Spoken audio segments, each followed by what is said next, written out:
They try to pick some players out in the back, but they are able to get through that. Sets up the shot. Gets the first basket to go for Senegal, and they're on the board. Egypt are now looking to reply. Are they able to? He goes all the way. Abuseri gets fouled. Mustafa gets fouled as he was trying to get that basket. And that will give him an opportunity to go to the free throw line. Now, let's talk about free throws because Egypt needs to do something about them. They've been to the line. They've taken 12 free throws in that first half and only made 2 of the free throws. Now, if they were so much as closer to half, instead of 2 points, they would at least be sitting with about 6 to 8 points when it comes to the free throw line. And talking about some of the other stats that we had in the first half, Senegal was able to force 8 turnovers with Egypt, and out of those 8 turnovers, Senegal scored 8 points, while Senegal themselves only committed 7 turnovers, and Egypt capitalized by scoring 2 points out of that. Now, where most of the points have been coming in, of course, with that first half score being 23 to Senegal, 12 of their points came from inside the key itself. As you can see there, Yusafa trying to get it, and he does. So he gets that to 12 points, 14 points inside the key, and that's how they've been doing it so far.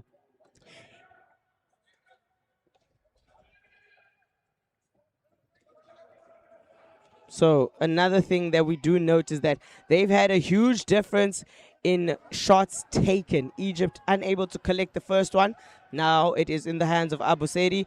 He takes the shot from outside on that line, and they've got 2 points to go. Now they are up on the board. They are in the double-digit figures. So we do have some form of a recovery happening on the Egyptian side. So we're going to look and see how well they can pull it off. We have seen some halftime deficits being overturned in this game, but Senegal are maintaining the assault that they've put on. Diago Mustafa forced into the corner there, almost trapped, but he is able to get the ball over the front court into the hands of Muhammad. Muhammad is dribbling around looking for something. Mustafa now has it. It's going to be a pick. He's going to have to get that pick situation going. The shot clock is running down. They need Ashraf has the ball. He's going to have to take the shot quickly. Doesn't get it to 4. Can Egypt fight for the rebound? They have. They have a second chance opportunity, but it goes out on the side of the ball. Nothing for them on that particular offensive set. And it's considering the fact that they only took 22 shots in the first half and made 3 of them, it is something that they need to clear up on that. Yusafa from the baseline. Woo, woo. And he gets 2 baskets there, 2 points and a foul. So he's going to the free throw line. Now let's talk Senegal free throw line. So they had 6 attempts on the free throw and they made 3 out of 6. Now it does look better for them because they've had less foul. Well, they've had a better success rate on the free throw line. And we're going to have a look at how Yusafa Diouf is going to play. Now we also have El Haji coming in, Diouf as well, his brother coming in onto the court. So that dynamic duo will be contributing to Senegal's intention on this floor. Doesn't get the first one, but the rebound is controlled by Senegal, and they get 2 points out of that free throw line trip.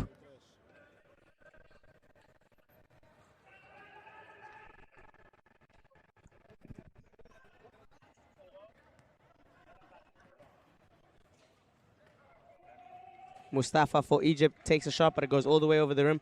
The rebound is collected and controlled by Drame. Drame, Yusafa has put himself inside the key. They're calling that a 3 seconds. He was there quite early. Unfortunately, his teammates weren't able to get the ball to him fast enough. And we have some substitutions now on the Egyptian side of things. Ashrad coming back to the bench, as well as Muhammad, so that Ahmed and Zaid can come onto the floor.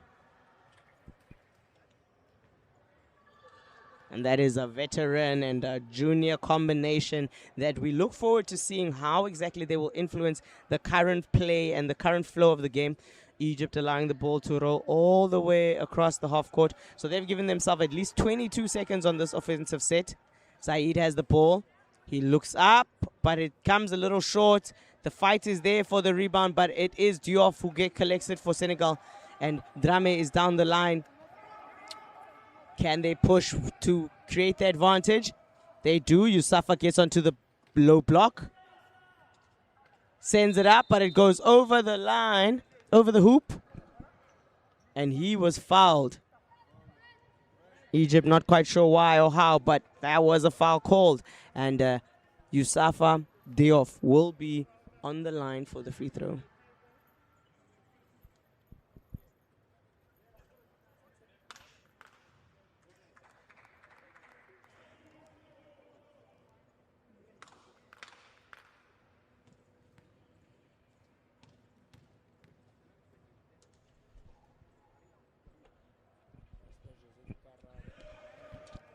Nothing but net on that as Yusuf is able to make one of his first of the free throws.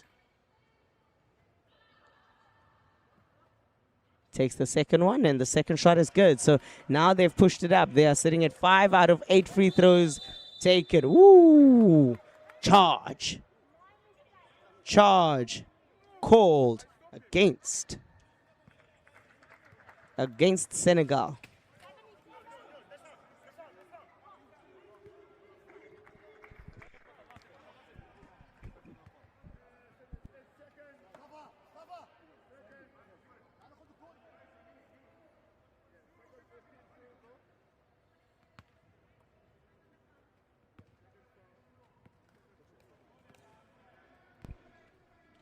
Al Hassan with the ball. Swings it all the way over to Zaid. Zaid dribbling around. It's between him and Ahmed, who are on the sideline. Looking for good positioning for the shot. It goes up, but it bounces right back into his hands. Chase down there. It is a battle to get into the front court. He finds Yusafa. 2 more to go for him. And of course, coming in for such a powerful player for Senegal. He has contributed over the games that they have been playing. He's been contributing 13 points per game over a 4-game spread, as Egypt are still looking to get more points up, not quite able to convert when it comes to right under the rim. All the shots are contested, and the height difference does make quite an impact when it comes to the shots being attempted and made. And they're Diop to Diop, brother to brother, concluding that offensive run. And the whistle goes up, and Egypt have called a timeout. We have 5 minutes and 14 seconds to play of this third quarter. Senegal are sitting on 39 points to Egypt's 10.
And it's an intense affair. The defense is making sure that they have no easy path into the key. They are switching, they are changing positions, making sure that the ball has to be moved around. So Ahmed pulls up from 3, doesn't quite get it. Zaid trying to save it just before it went out, but unsuccessful on that attempt. Senegal, Egypt now have started with the backcourt defense. They've gone full court, so they're going to look to pressurize Senegal there in the backcourt. Nothing happening, so they've come all the way. It's 2-on-1 in the front, and they collect 2 points for Senegal. They've pushed the score into the 40s now with 41-10, with 4.5 minutes to go.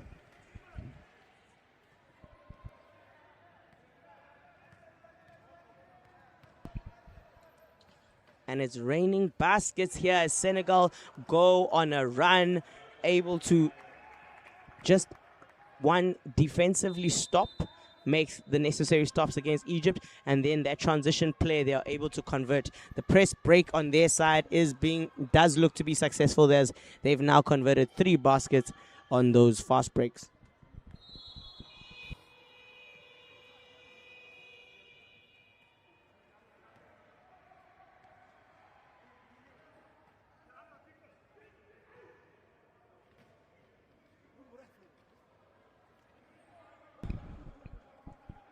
And they have almost trapped Egypt in their backcourt.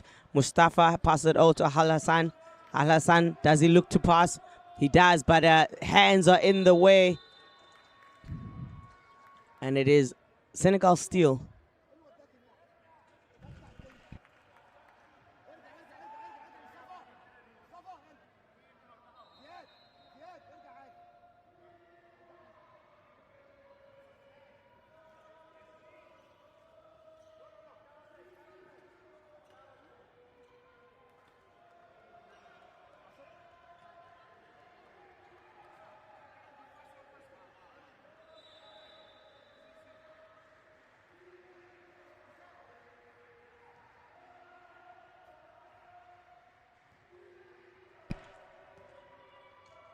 Senegal coming in with the ball. And if you can hear the crowd on the other side, that is coming in from court 2 there from the ladies' games.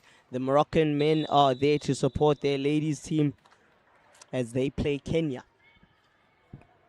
Duof collects another 2 points, and it is a raining affair of baskets, and they are scoring majority of them under the hoop. So Zaid goes on down to the floor, and they will have to reset the possession as he gets back on his wheels. Timeout has been called. We have 3 minutes and 22 seconds to play of this third quarter. These are the quarterfinals of the IWBF 2026 Africa Championship. And of course here, this is a knockout situation. The winner here will be advancing to the semifinals, which we will be playing tomorrow. And the losers will of course go into the bottom half bracket with placement games needing to occur to establish your 5th all the way to 8th position.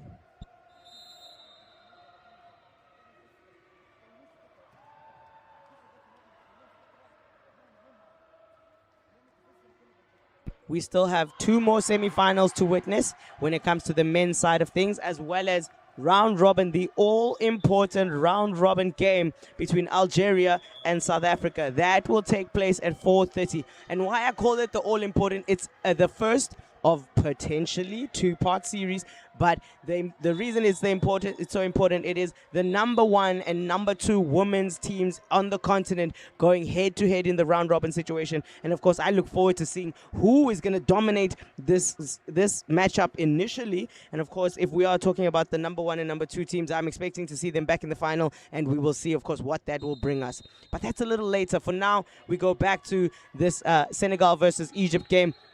And the ball is out into Egypt's hands.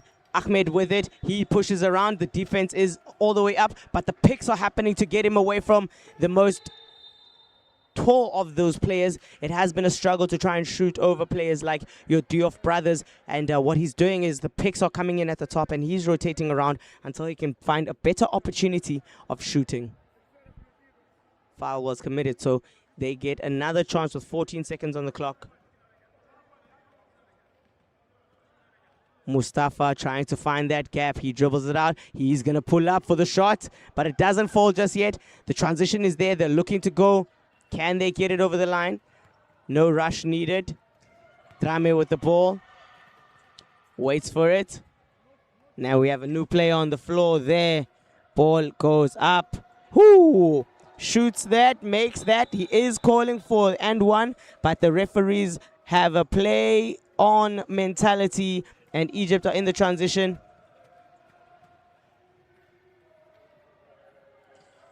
That goes up. Al Hassan pushes forward. Many hands getting onto the ball there. They are very active when it comes to those defensive hands. So it is a jump ball situation, and that is in the advantage of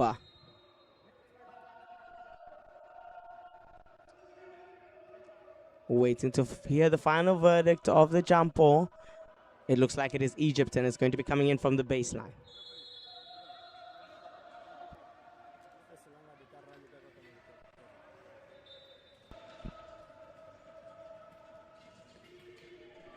They are able to get it in. They have got an overload situation happening there, and that means the defense is also there. So it is a one-on-one on the far side, if you can try and see. They are trying to get it there, but the shot clock has gone off, and they were not successful on that particular inbound play.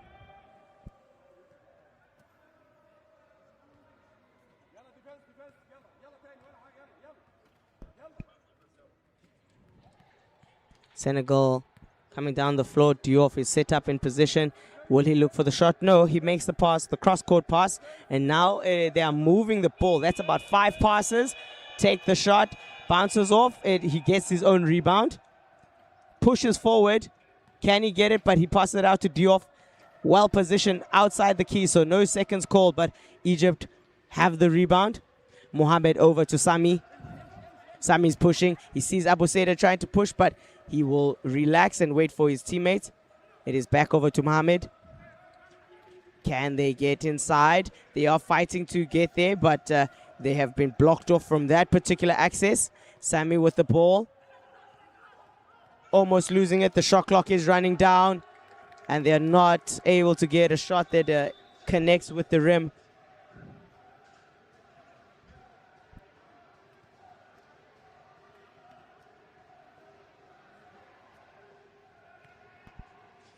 And backcourt action happening. Senegal sets them up for 5-on-4.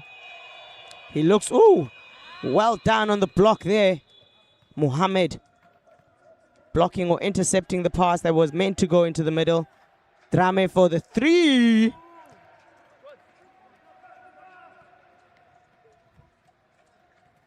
And I do believe it's considered a 2. He did touch the line before the ball was released from his hands.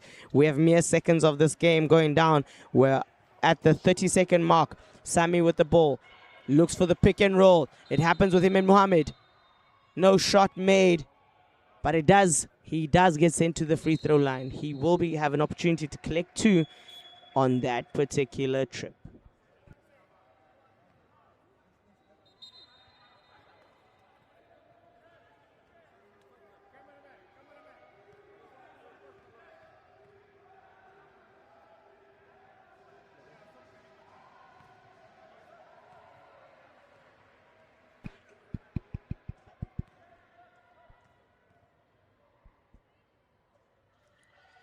No basket for them on that one, but they are able to pick up on that deflected ball.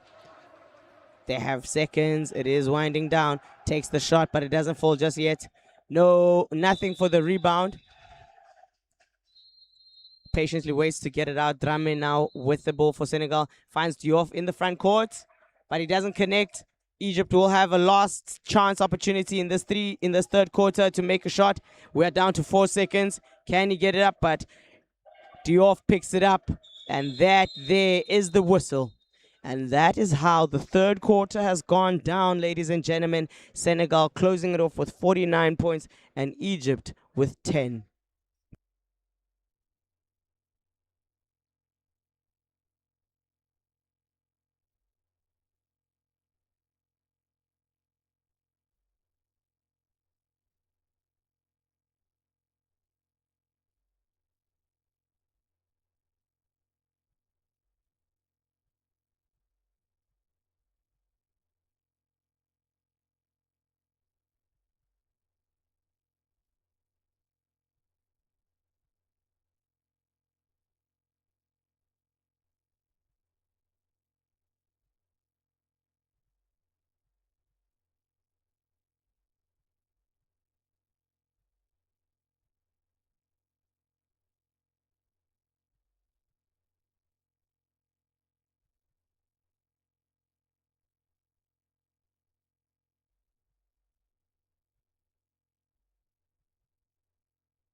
Both teams are ready to start, and we are off.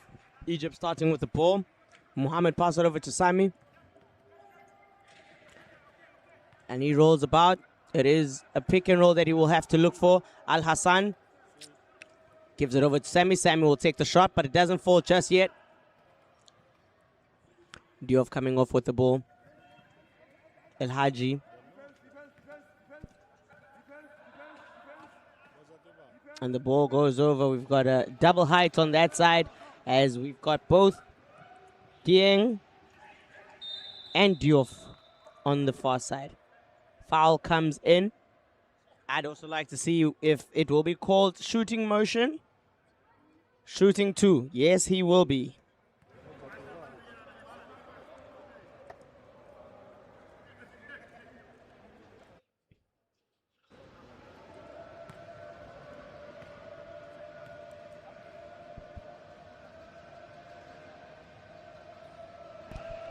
Just off the front of the rim on that one, so no basket on the free throw line.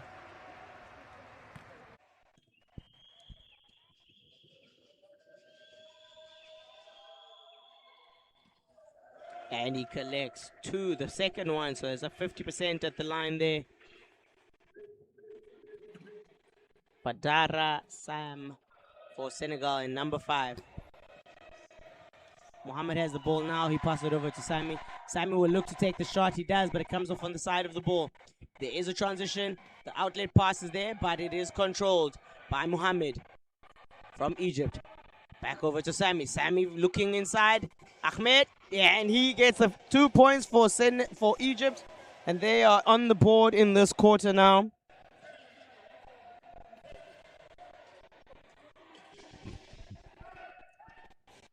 Ooh, left and away. Ooh, and it rattles out of the rim. What looked like a very convincing 2-pointers doesn't fall for Senegal. Mohammed keeps the ball alive for Egypt. Sami has it now. Trying to fight his positioning there against the big man, the pro baller in front. Woo! Sami from the baseline. He's able to make 2 more, and those are back-to-back baskets for Egypt. They've pushed their score now into 14 points. But a little ego on the defense, and the foul will be called.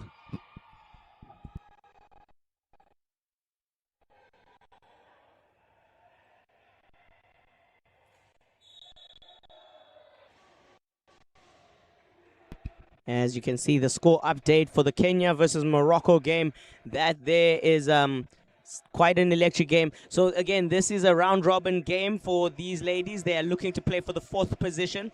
4th will keep them alive in the semifinal, for the semifinals. Diouf takes the shot on this side, and Egypt will come away with the rebound. They are looking to make the transition. It does get into the front court. Can they make it all the way there? But unfortunately, they get jammed in traffic, and they're going to have to wait it out. Mohammed with the ball. Passes it over. They are able to find themselves. Al Hassan will have to drive out.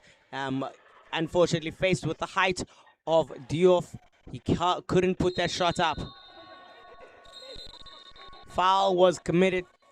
Close hand call coming in from the referees.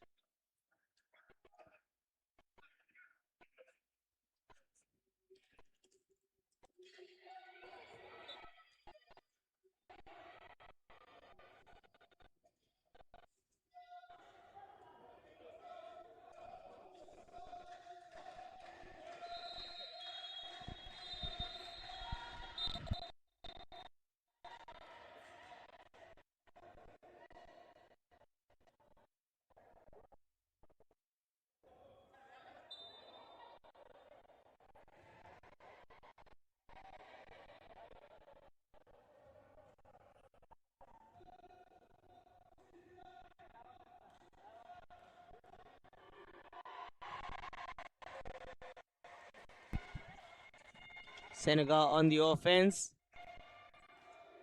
patiently passing the ball around.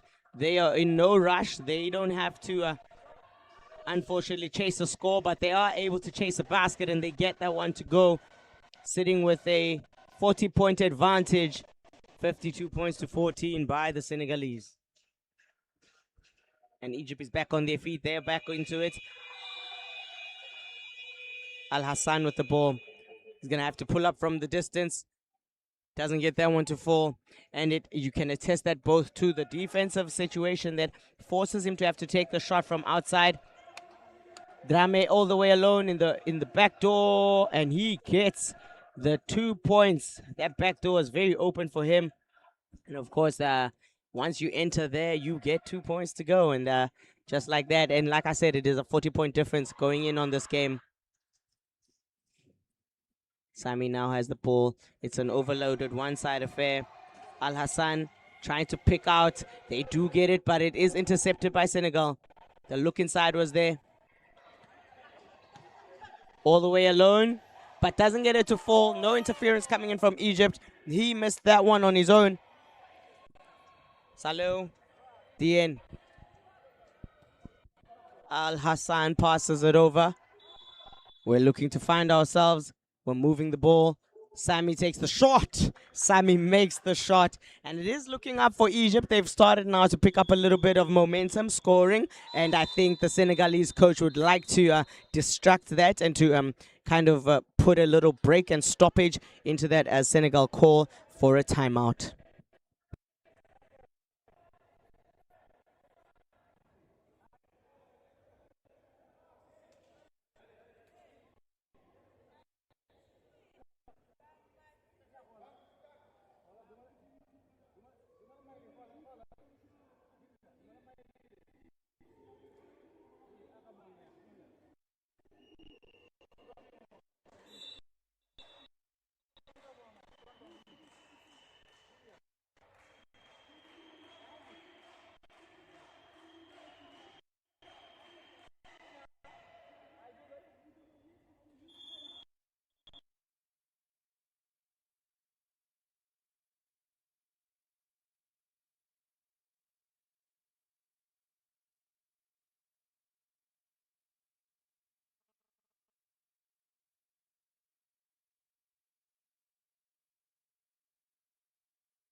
So Senegal are starting the offense. I do wonder what coach was instructed in this offensive set. We have some changes coming in. He's reverted to his starting lineup, but out of place, miscommunication, and the ball is turned over. So they will have to try again on the next offensive set to run the coach's instructions. So Egypt ball is in Sami's hands. Goes to the far side, looking for something. He's going to take the shots, but it bounces out this time. Yusofa with the rebound. He's down the floor. Can he go all the way? Definitely tries. Doesn't get it to fall just yet. And the defensive foul has been called. Referees are allowed time to process the action that they witness.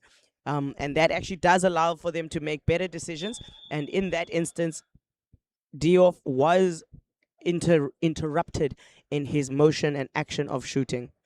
With that one, Muhammad has committed 5 fouls and he will see himself out of the game, and that allows for Zaid to come in, Abdurrahim to play in his place. We have 4 minutes and 57 on the clock, so just under 5 minutes to play.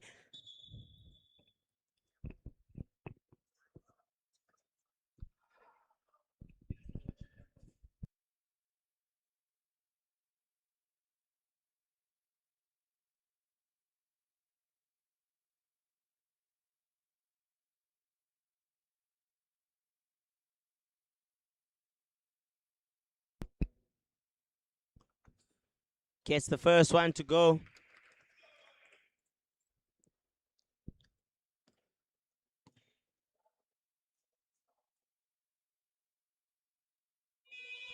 doesn't get that second one to fall. Now, when it comes to lining up on the free throw line and trying to distract each other and trying to obviously get into the heads of your opponent, number 22 is doing an interesting little thing there where he touches his wheels and pushes off early. So that was what gave Diouf a second chance on the ball with the free throw shot. But Senegal were now able to control the rebound and put themselves in position to earn 2 more points as well as and 1 play. Dioden Diagoa is now on the free throw line. He's shooting 1. And he makes that 1 shot for the 3-point play.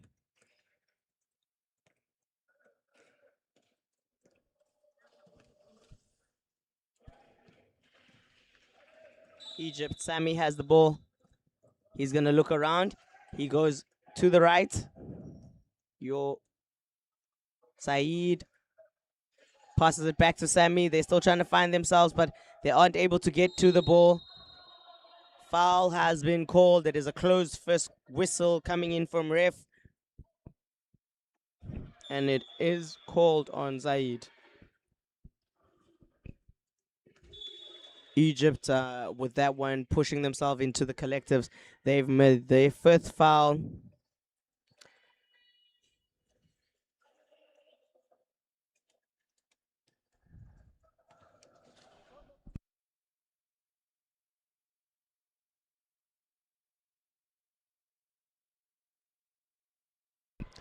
Good on the first of 2 there for Ibrahim Faye.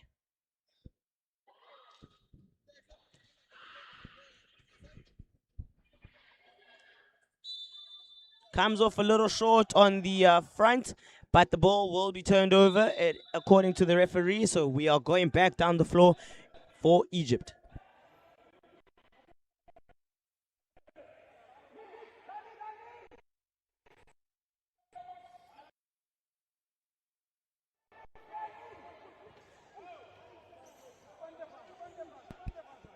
Defense getting to work, making sure that nothing happens, but there does seem to be a foul committed, and it has been. It is against Senegal. They are really trying to contain and not allow the Egyptians into the key. They're not even allowing, the picks are not being able to get set, and that does slow the whole offensive set down because, you know, you're trying to find your way into the key, your best options, as well as shoot from outside. And what a pick and roll is allowing you to do is that on that initial pick, you're setting yourself up to switch defenders and get the person free who's made the pick. It opens you up to both the inside shot from the pick and roll as well as the shot from the outside, who should be able to pull that one off. Now again, player rolled out of bounds to gain possession or position on the floor, and that is an automatic turnover.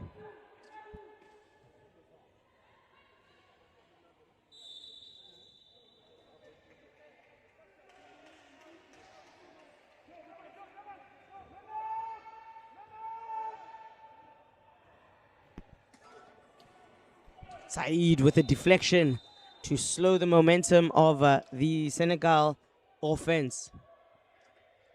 We've got 3 minutes and 39 seconds to go.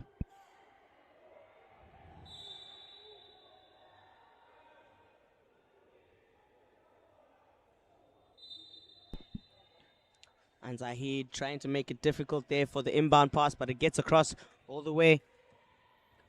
Diadon pulls up from 3, but it comes off the front. Can he save it? No, he cannot. Egypt will have the ball back, and of course they are still looking to push their agenda, and it is a matter of finishing strong.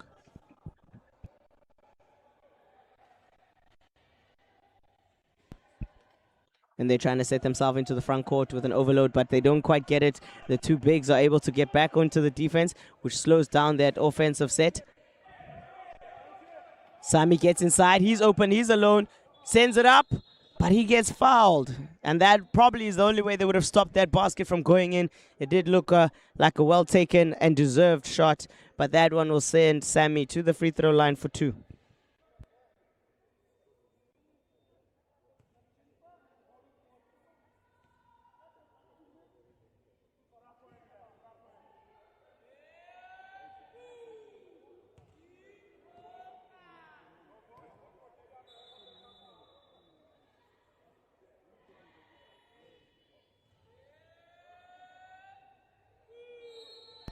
makes good on his free throws, and that there at least adds another point for Egypt. Full court press. They are trying to make sure that Senegal don't get an advantageous transition, which they are. The back door is open, and one play. The back door and late recovery, unfortunately killing Egypt on that particular one. And that will send, I'll get you his name just now, Dieng to the free throw line, number 9 for Senegal.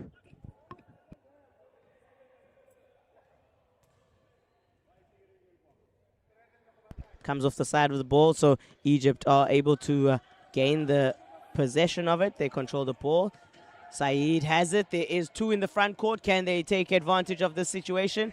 Unfortunately, not quite controlling the ball before trying to advance. And look at that transition coming in there from Senegal. No basket just yet, but the deflection is back in the hands of Senegal. Diadong doesn't get that one to fall. Saeed does it not in motion, and the ball is back with them. We have 2 minutes and 20 to play. Ibrahim is going to look around. He makes the full cross court. Diadon for the basket, and they collect 2 more for Senegal. We have just about 2 minutes left of the semi-final, quarterfinal to play.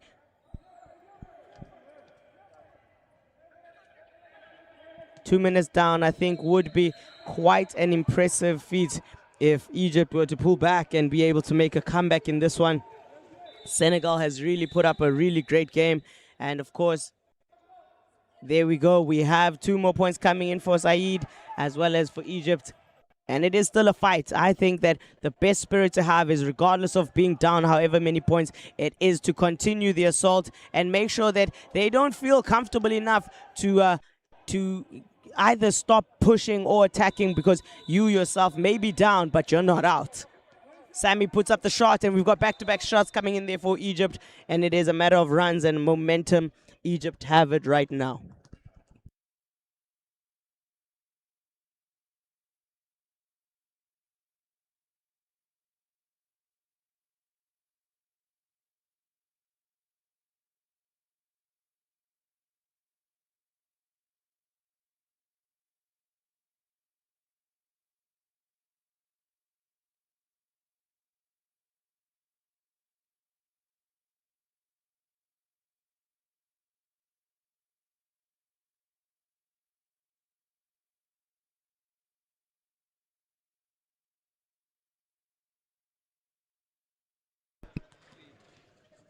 Easy does it on the transition into that offense, but there's no connection. He was in motion.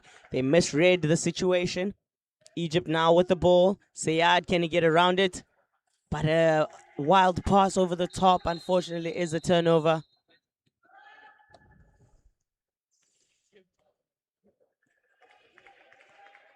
One minute, 1 second.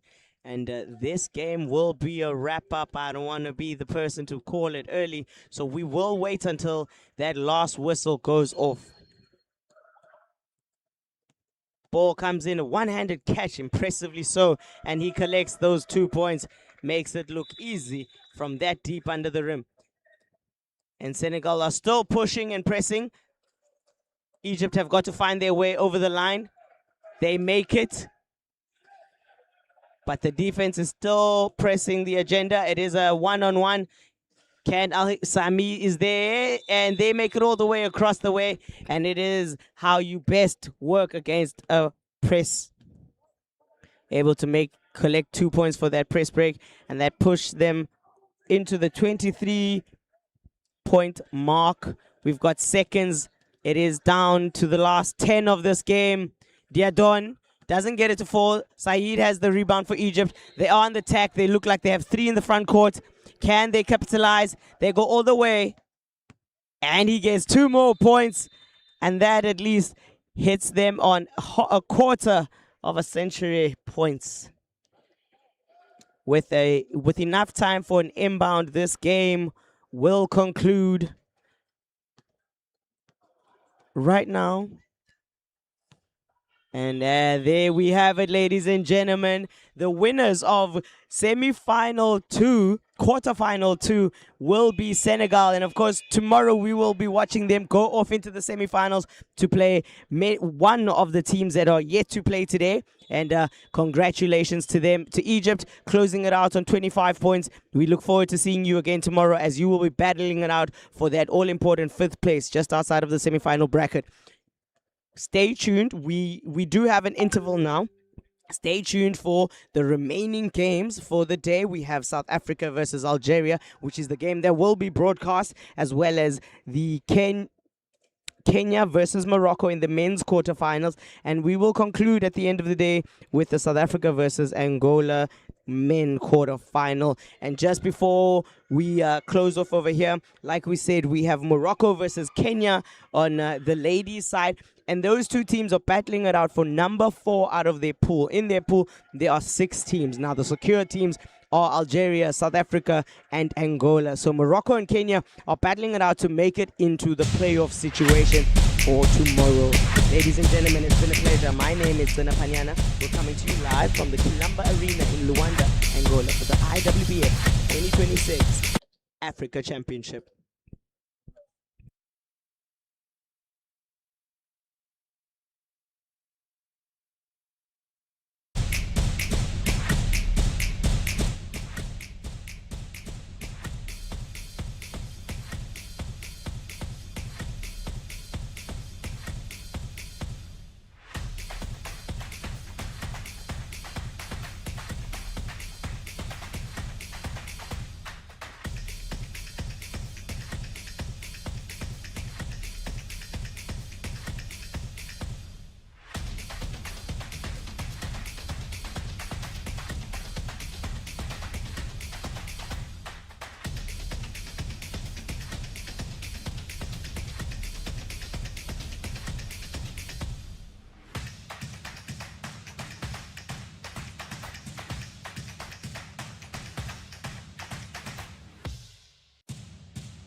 Welcome, ladies and gentlemen. We are now ready to see the final game of the women's round robin, which is a fight for the #1 position between South Africa and Algeria. These two teams are the top two teams in female wheelchair basketball on the continent. And to consider the last time they met, Algeria having taken that one. But to start this game, Algeria have the first possession. They win jump ball, and we are off to a roaring start. First attempt at the basket, and there is a foul committed. That will see the Algerians going to the free throw line.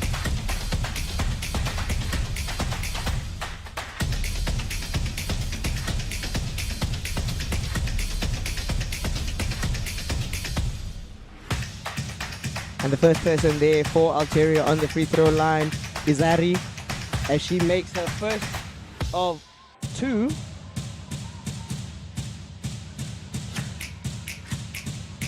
Second shot goes up, but she doesn't quite get that. They will have to fight for that rebound. It goes off ball, off court.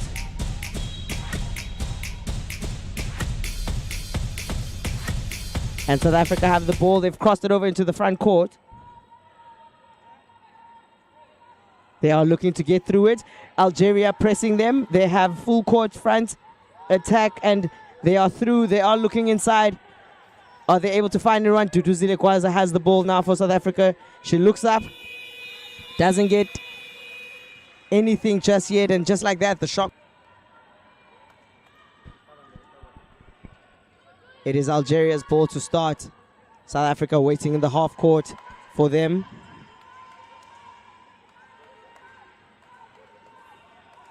And Algeria on the attack. They currently only have one free throw made. So there the turnover comes. South Africa is down the floor. The ball is with Kwaza. She passes it back over. Mokhanedi has the ball now. She looks to see. She lines up the shot. She takes it, but it comes off the side of the bar. Aren't able to gain possession of the free throw. And Algeria down the way. Zaira with the ball for Algeria, number 13. She looks like she has a lane all the way to the front. Doesn't get it to fall just yet, but she gets her own rebound. Rattles over the rim, and there's no basket for them just on that particular one. Mokhanedi has to wait for her teammates. They get over into the front court. They have possession. Gilifile with the ball. Is she going to take the shot? But the shot gets deflected back to her. Takes it, but it is out of range and doesn't connect. We're now down the floor. The transition is there. Jamila for Morocco, Algeria, and she gets the first basket in terms of 2-point attempts to go for Algeria.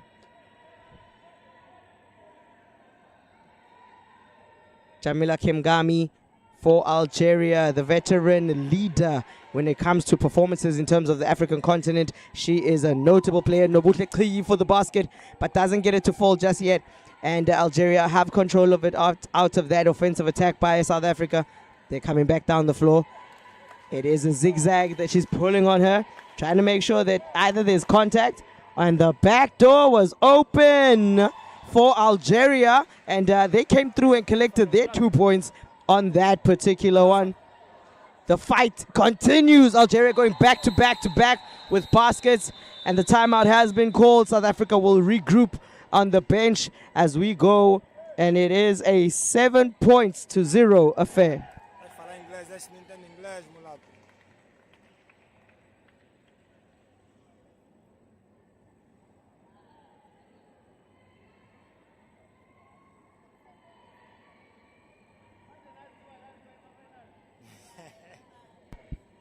7 minutes on the clock, and we have got quite an electrifying game. So I'm going to run you through what the situation is in terms of the group stages for the women's competition. Today is the final day for group stages, and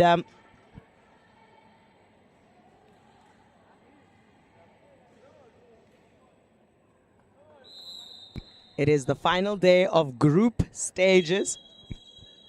while the women's will start their playoff series tomorrow. They will be going into the semi-finals. This particular battle over here, before we get to the finals, of course, you're looking at the top two teams on the continent. So the road for them is their objective is to get to the final. Everybody's objective is, but we're looking at what the current rankings look like.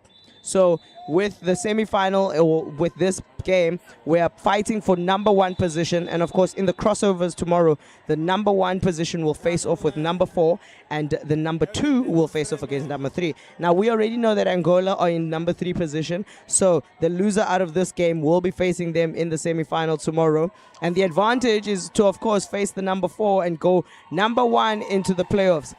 Algeria pressing the agenda in the front court, and they are quick to get turnovers forced, and they make baskets from that. So they've come out of that timeout and they've already scored. So South Africa are down the line. They're trying to get inside. Michelle Mohanedi dribbles around, so she's going to look to see. She's waiting for her teammate. She passes it over to Gilifile. Gilifile takes the shot, but it comes off the front of the iron, and the transition is down the floor. Jamila has the ball. She passes it ahead straight to the teammate. Zaire with the shot, and she gets that to go. And we are up to double digits for the Algerians. South Africa is still to get onto the board.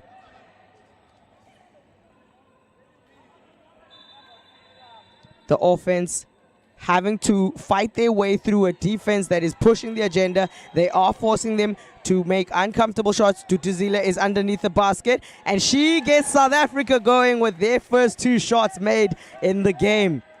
And it will be imperative that they use every opportunity that they have with the press that we've seen coming in from Algeria. Every attempt at the basket needs to be one of high efficiency.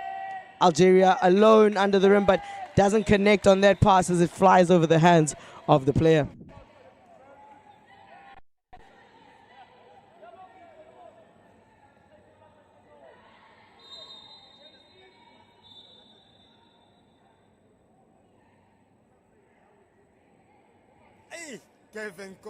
Five minutes left of this first quarter encounter between these two giant countries and nations and teams on the floor. Of course, I don't think this is going to be the last matchup we see between them, but it is a good establishment of who is where currently in the game and what that final might potentially look like, or even the semi-final.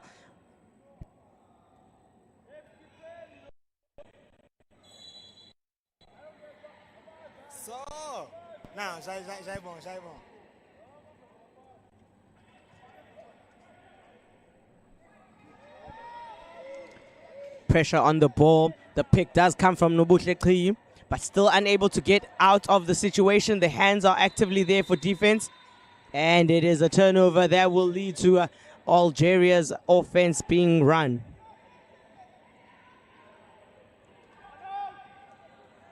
And they do seem to want to create a 5-on-4 attack. Shot goes up, but it doesn't get quite full just yet. Algeria has control of the ball. They shoot a 3-pointer. Don't get it to fall just yet. Rebound is Algeria's. No basket as of yet. They've got multiple second chance opportunities, but they do convert on that one.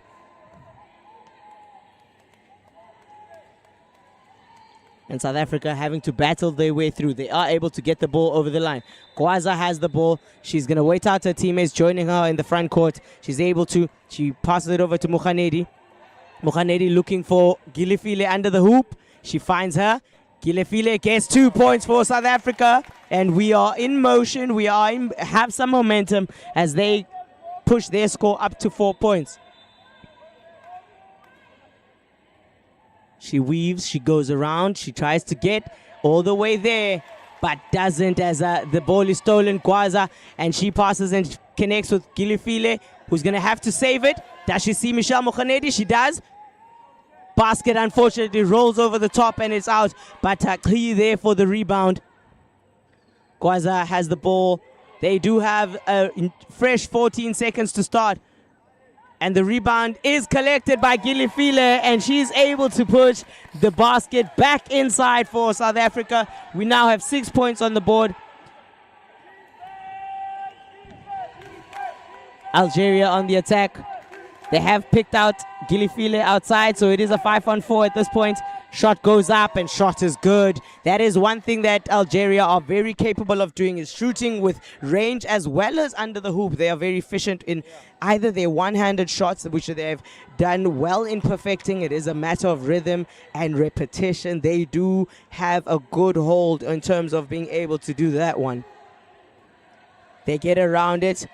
South Africa are looking to make a move. They do. Mokhanedi gets the basket to go, and South Africa is going on their own run. They're keeping their dreams alive. They now have 8 points to Algeria's 15, and it is a close game, ladies and gentlemen. I hope that it stays like this throughout the game because, of course, we want to see a battle of the best when it comes to the women's wheelchair basketball of African continent. And, of course, this is only a round-robin game, but there's so much excitement to it that I'm almost talking about who would be earning their spots to the world champs. But we're not there yet, quite yet. We're just establishing who has got what it takes to get there, and neither team relenting, but Algeria are definitely all systems go from the shooting range. 2 minutes left of this first quarter. Gwaza over to Mokhanedi, who finds the lane, finds the gap. Are we good? We are good. South Africa hit the double-digit points, and it is only 7-point difference with these two teams.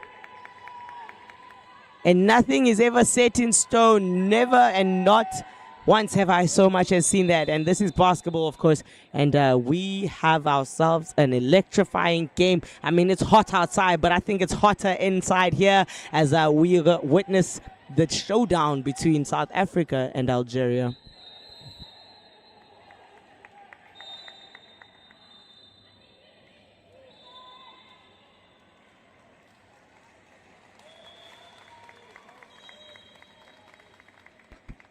And we have a timeout break called, and both teams will be going over to the free throw line.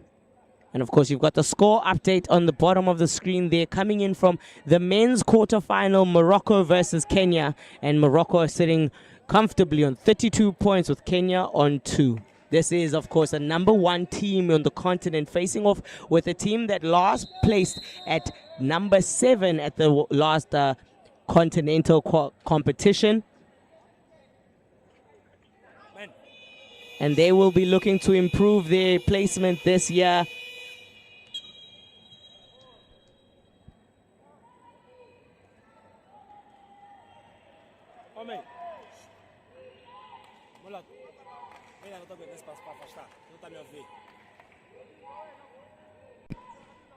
The shout goes up for defense from South Africa. Algeria will start with the ball out of the timeout.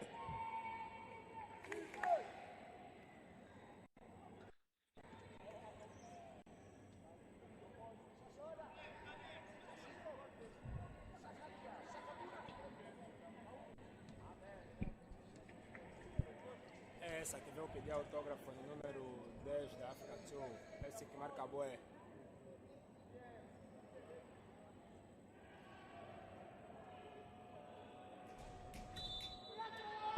And we'll go. Jamila, there was a pick, there was a roll, but hands are active there from South Africa, forcing a jump ball scenario. And Algeria won the jump ball, so that should be South Africa's ball. The advantage is gained. No, it has been turned over. They're saying that it is Algeria's ball.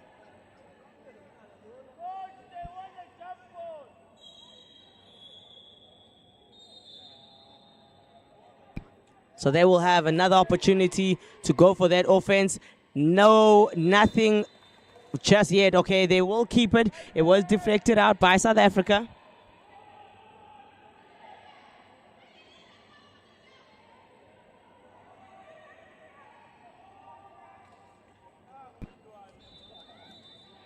Ball is in by Zaire to Jamila. Jamila trying to find the teammate on the far side. And the shot clock has gone off. And a great defensive set there by South Africa to first force the turnover.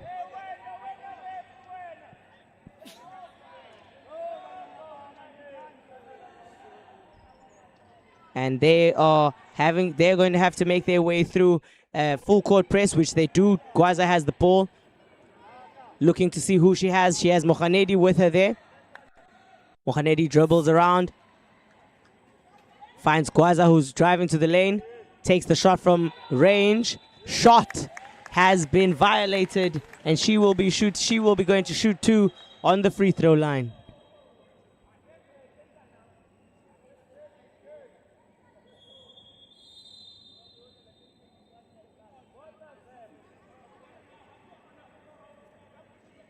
Brincadeira de caralho.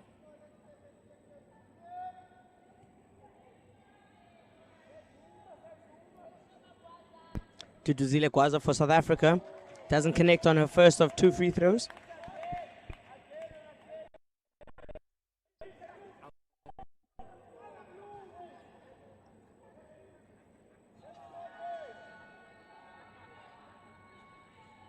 Takes a second. Bounces really high out. Mohanedi with the rebound. Doesn't get the second chance opportunity. Jamila walks away with the rebound, and it is a very quick transition. Can she control the ball and make it? But she doesn't. Kilifile trying to gain that possession, but Algeria will come away with it. She looks up. She's trying to find a teammate. She does. And it is back over from Jamila from 3. Woo-wee! And she hits that one. And they hit the 20s with an electrifying shot coming in from Jamila on the 3-point line. It is there they go against the full court press. They are in the front court, waiting out for all their teammates. She gets there. Kilifile is still looking around. Mohanedi with the ball. The pick and roll. Asive Kilifile doesn't get that one to fall. And they are back down the floor. Transition in play. It does look like South Africa are ready for it, so they stop that transition, making it very difficult for Algeria to get through. But Jamila can control the ball long enough for her teammate to take a shot, but not able to convert. And just like that, the whistle has gone off. And that, ladies and gentlemen, is the first quarter.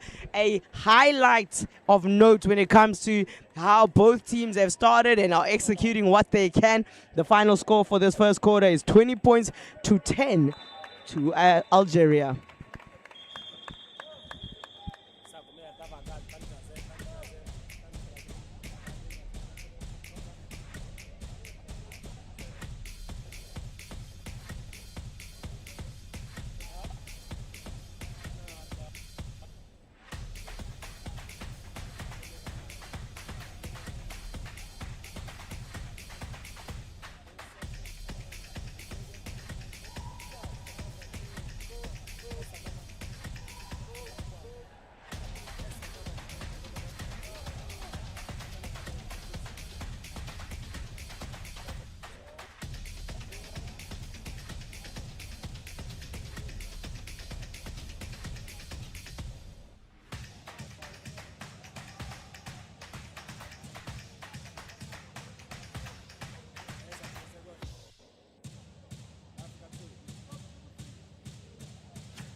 And we are ready to go. South Africa will be starting with the ball as the last jump ball was given to Algeria.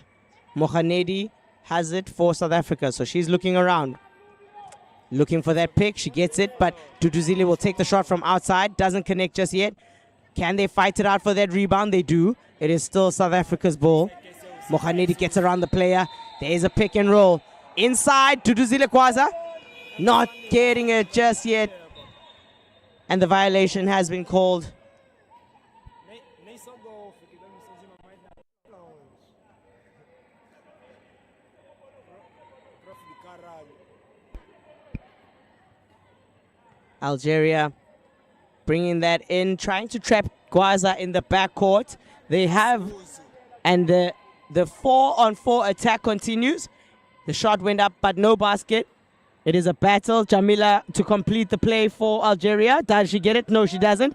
And it is in the hands of Gilifile, who will have to get it out for South Africa. She does. Over to Gwaza. Mohanedi in the front court. The recovery on the defense is there, so she's going to have to wait it out. Looking to find her teammates. She pushes past. Can she take and make the shot? She took the shot and she drew the foul, so she will be going to the free throw line.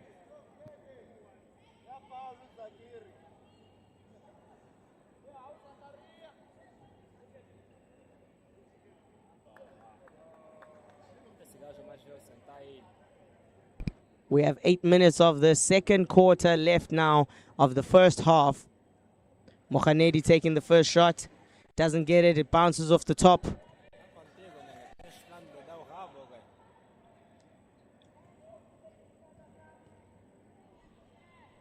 Second shot goes up.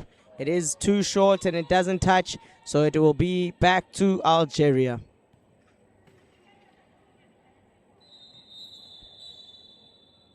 Substitution coming in on the floor as Gwaza goes to the bench, and Ongezwa Hagu comes in at number 10 for South Africa. Now, considering just the IQ of Algeria and how they now made her have to roll all the way around just to get into the play situation. Algeria not connecting initially on the pass, but they still have the ball. Player was fouled on the ground. So Algeria will have another 14 seconds to restart their offense.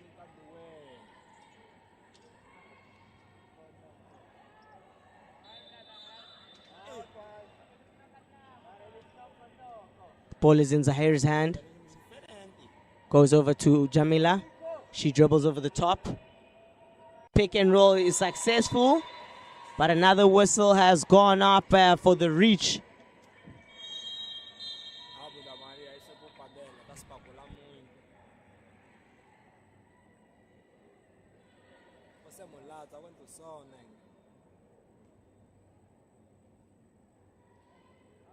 She takes her shot in motion, doesn't get the first one to fall.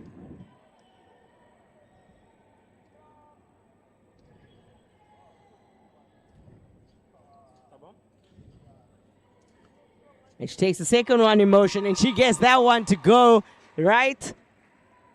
Great technique coming in there for them. And that puts another point on the board for Algeria, making 1 out of 2 of free throws.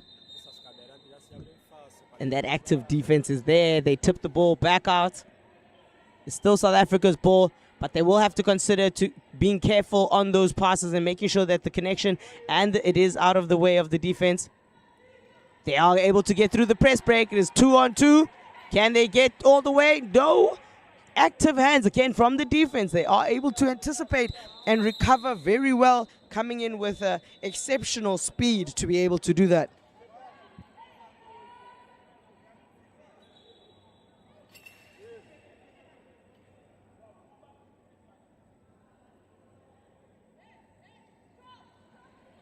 And we have a substitution on the floor as we have another player coming in. We've got Moniba Faulini, South Africa with the basket. And we continue with the current situation. Of course, they are making sure that nothing is going to be easy for either of these teams. And one play. You do it, we reply. And that reply coming in from Jamila. She will be going to the free throw line.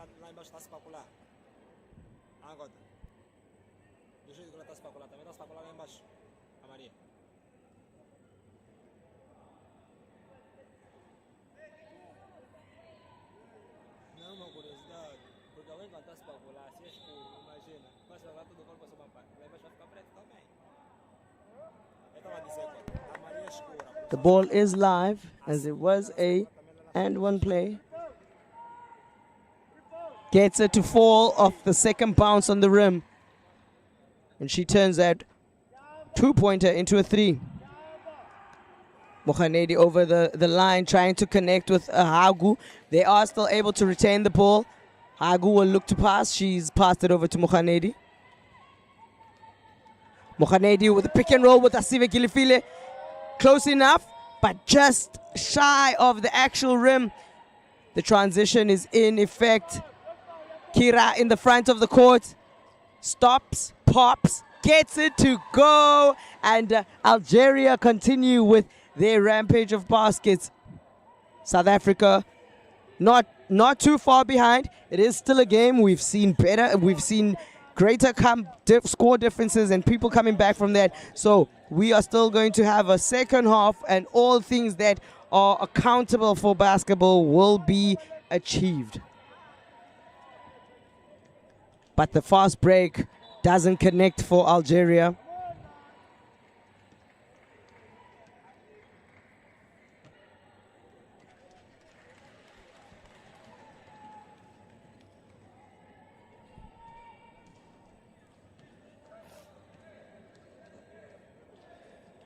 And Algeria have pulled their defense back into a zone with only one player on the ball, trying to force a little pressure on them, making them pass it around, of which they have. But it is now, there come the hands, the deflection by Algeria. And all they are able to do with the deflections and the defense is make sure that they're wasting time on the shot clock, as well as putting pressure on making making connections. Fouled as she recovered the ball, so her in-motion pass does force a foul drawn against Algeria, and Asive Kilifile is going to the free throw line.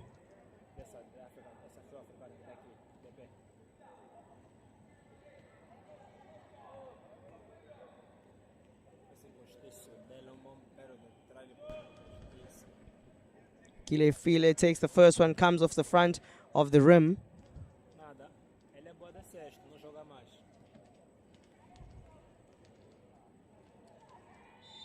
Doesn't connect on the second one, and that is an automatic turnover.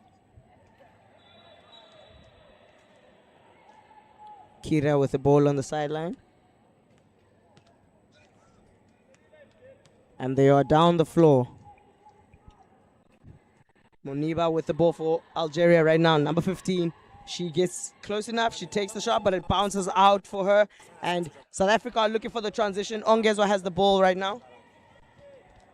She gets stopped by defense in the backcourt, so she's going to make a wild pass. That connects. It is Asive and Mokhanedi in the front. And it bounces around, but it bounces to the bottom of the net for Mokhanedi. And they continue to close the gap, basket for basket. We will be trading. It is a 12-point gap so far, with 5 minutes to go in the second quarter. Back door was open, but nothing. No entry just yet. Second chance opportunities don't connect. And how will they make their way out of transition? Does she get it to go? No, it doesn't. And it is in the back, all the way to the back court. And that will be Algeria's to collect.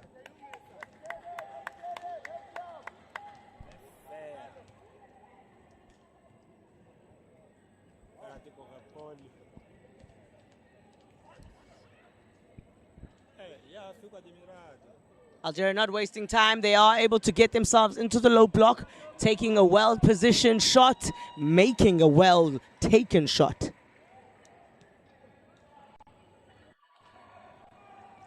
And they've got to be careful on those inbound passes, because there goes Algeria stealing it, and they have somebody in the backcourt, but it comes a little short. So South Africa with the rebound, they need to transition out.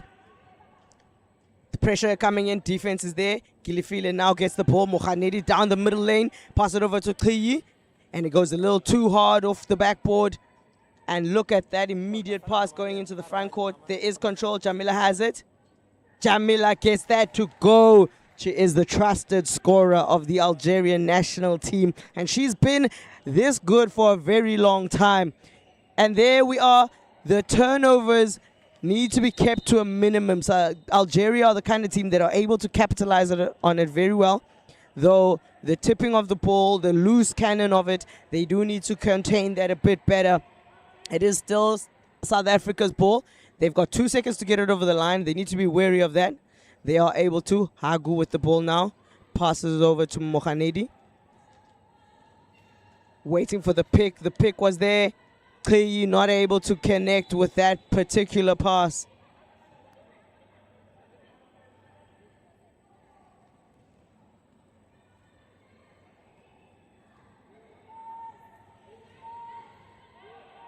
With 4 minutes to go, Jamila drives around. She looks inside, gets fouled as the ball went up. Not quite clear if it was going up for a pass or a shot, but it was going up, so they will send that to the free throw line.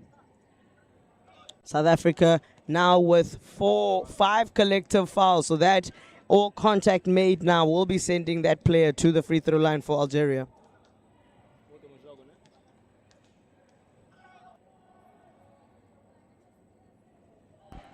Jamila Kigami settling that first shot.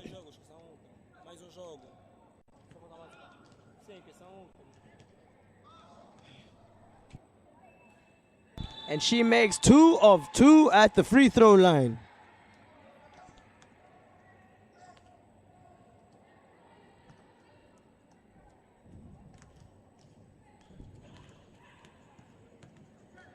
And they've got to be careful with those passes, but they are able to get into the front court. We're waiting for the connection. She gets it over to Aviwe. Aviwe trying to pass it to Gilifile, who was there. The transition is there. Back in from Algeria. They're down the floor. Finds Jamila in the back. Nothing comes up for free just yet. South Africa also attentive defense, making sure that they're in position to stop those easy baskets. Clear with the ball. Unfortunate there with the pass. Jamila in the lane to pick it up. And she goes for a layup and she gets that to go. And it is a double figure affair as they've gone well past the points. And Algeria now making consecutive steals, converting on their best opportunities. Jamila has the ball, swings it over across to Kira, but doesn't get it just yet. South Africa on the outbreak, on the outlet, in transition. It does look like a 2-on-1. Can they make it? Hagu goes all the way. The ball is still in their hands. Nope, Jamila with the rebound.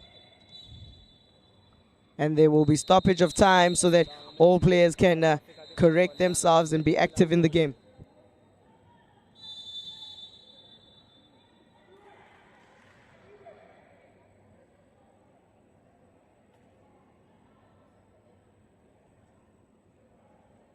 All right, so a timeout has been called. We have 2 minutes and 11 seconds on the clock of this first half left and second quarter. So South Africa gone and trying to draw something up and, of course, keep composure in this particular instance. The score is currently sitting at 34-14. Again, time reminder, 2 minutes and 11 seconds.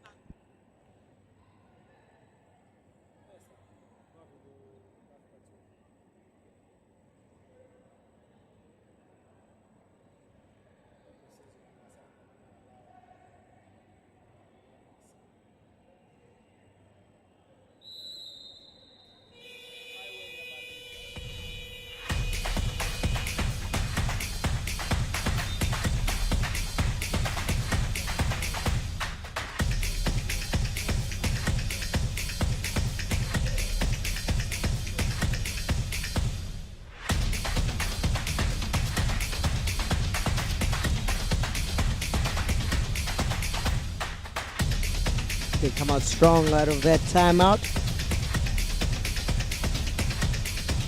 And it is South Africa on defense.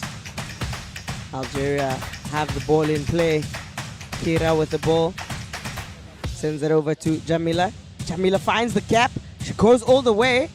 Doesn't get it to full just yet. concerning how easily she was able to get through the defense to get to the middle to take that shot, but luckily she's unable to make it. Well, it depends on which side of the court you're sitting on. Kira with that baseline shot, easy does it for her there, sets herself up well. The pass was a phenomenal pass to connect there, and they've got it. So it is a full court affair again. The ball is over into Gilifile's hands. She needs to look up. She sees Hagu swiveling around. Mokhanedi now has the ball. She's got to look and find something. Hagu is going to line up for a shot. She does. It goes up, but it goes over the rim. And that will be back with the Algerians.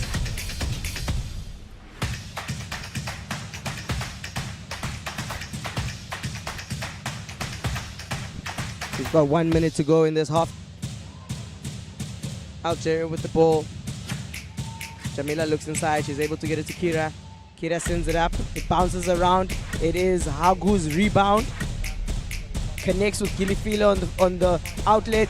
Kriyi has it. Almost loses it, but she's able to retain that. Hagu with the ball. Can they capitalize on the low numbers? Gets it over to Gilifile. Gilifile will find herself in position. The ball is tipped out by Algeria.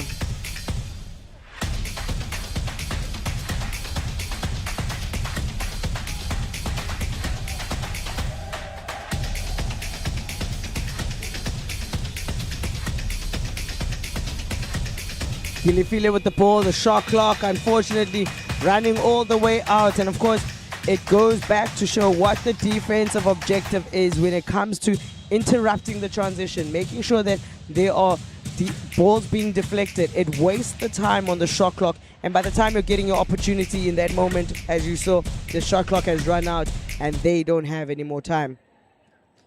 We're under 1 minute, a couple of more seconds to go in this first half encounter of South Africa versus Algeria. And Algeria don't get that particular one, but it was an interesting pass that was made to get there. And the movement by South Africa looks good. If she can keep going, the defense does recover on what was a 2-on-1 look. Mokhanedi finds the gap, but she gets held, and that will be a foul committed against South Africa. Holding. So South Africa will have another 14 seconds to restart their offensive set.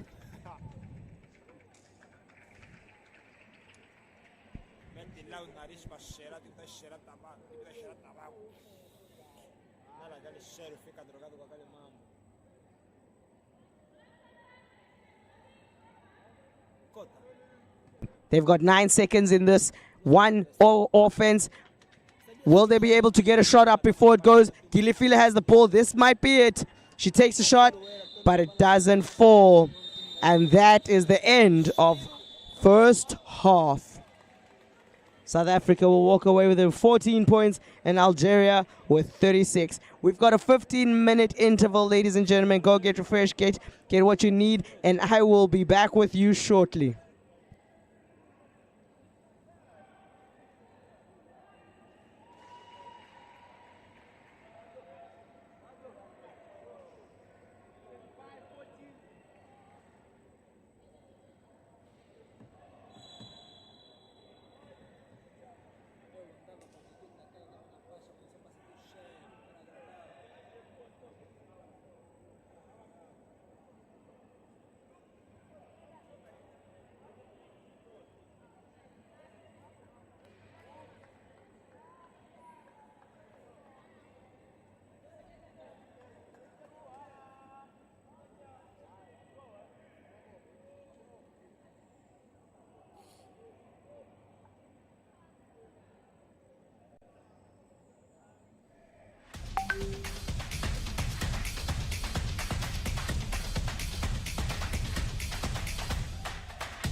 And we are ready to start. Second half of the game. Algeria in quick attack. Didn't take much time before Jamila did her thing, and she's already got 2 points up for her team. And you know what, let's talk about that, because Jamila has scored 16 points in the first half, and as of that last basket, she scored 18. Double-digit performance there for her. And they are already on the attack. Kira scores her double points, and she's on 15 points now as a unit. And of course, you can just see the kind of intensity and scoring prowess coming in from those two players, number 11 and 13 from the Algerian team. And if I'm going to give you a breakdown of what that first half looked like, and if it can give us any indication of how things are going to go going forward, Algeria were sitting with 15 baskets taken and made from 36 baskets. And Gilifile there replying for South Africa as they make the 8th basket in this game out of 25 shots. Algeria quickly down the floor. They look up. Charge called with that contact made right after making the pass. Considering a few things about that first half, right? So Algeria forced 14 turnovers with the South Africans, and from those 14 turnovers, they scored 16 points. And from the total of 36 in the first half, they scored 22 of those points inside the key and made 15 points from fast breaks. So a lot of transition, a lot of forced or created opportunities from the misfortune of the South African side of things. And while Algeria weren't turnover, well, to say they didn't go a whole quarter without any turnover. They made 5 turnovers, and from those turnovers, South Africa was able to get the basket to go there, and South Africa have made back-to-back baskets on the offensive runs, which is a good start for them in this half. South Africa were able to make 2 points from the 5 turnovers that they initiated there against Algeria. Kira with the ball. She looks, she goes, she finds the gap. She makes that basket look so easy. And she now has she's taken 2 more shots, made both her shots. So she's sitting at about 8 points or 8 baskets made from 15 attempts. Now, one of besides the turnovers, South Africa being in double digits, and it is all systems go. This is the thing about a first half and a second half situation. Not everything that happened in the first half is going to be what happens in the second half. South Africa starting very strong. They've already scored more points than they scored in the second quarter, which was they only scored 4 points in that second quarter, initially having scored 10 in the first quarter, and they've now scored 3 baskets. Algeria looking to find themselves. They've got 7 seconds. Not sure if that was a pass or a shot, but it is still Algeria's ball. Jamila from the top. So she's going to wait. She gets the pick. She passes inside. And it is a charge called against Algeria.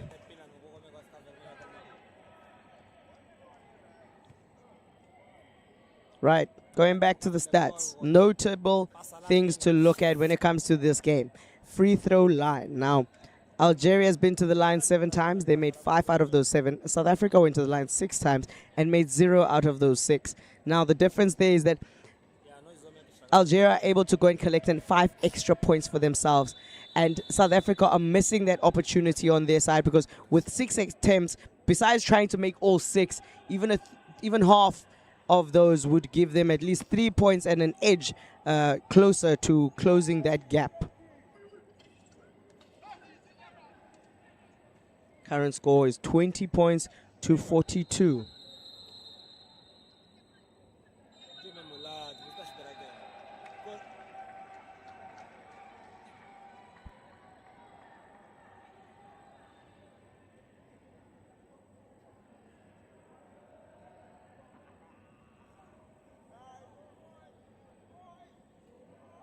So Algeria are back on the floor. We have a substitution that has come in. So she looks to find Kira under the rim. She does. Asive Gilifile fighting for that ball, but it is called a foul in the end.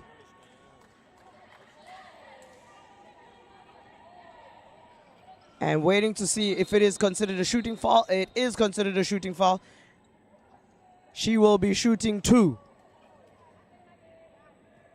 6 minutes to go in this quarter, and things happen so quickly. The ball bounces out, unfortunately.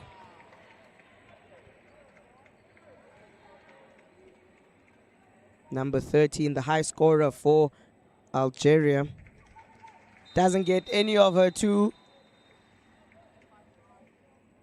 And a jump ball is called, so it will be South Africa's ball.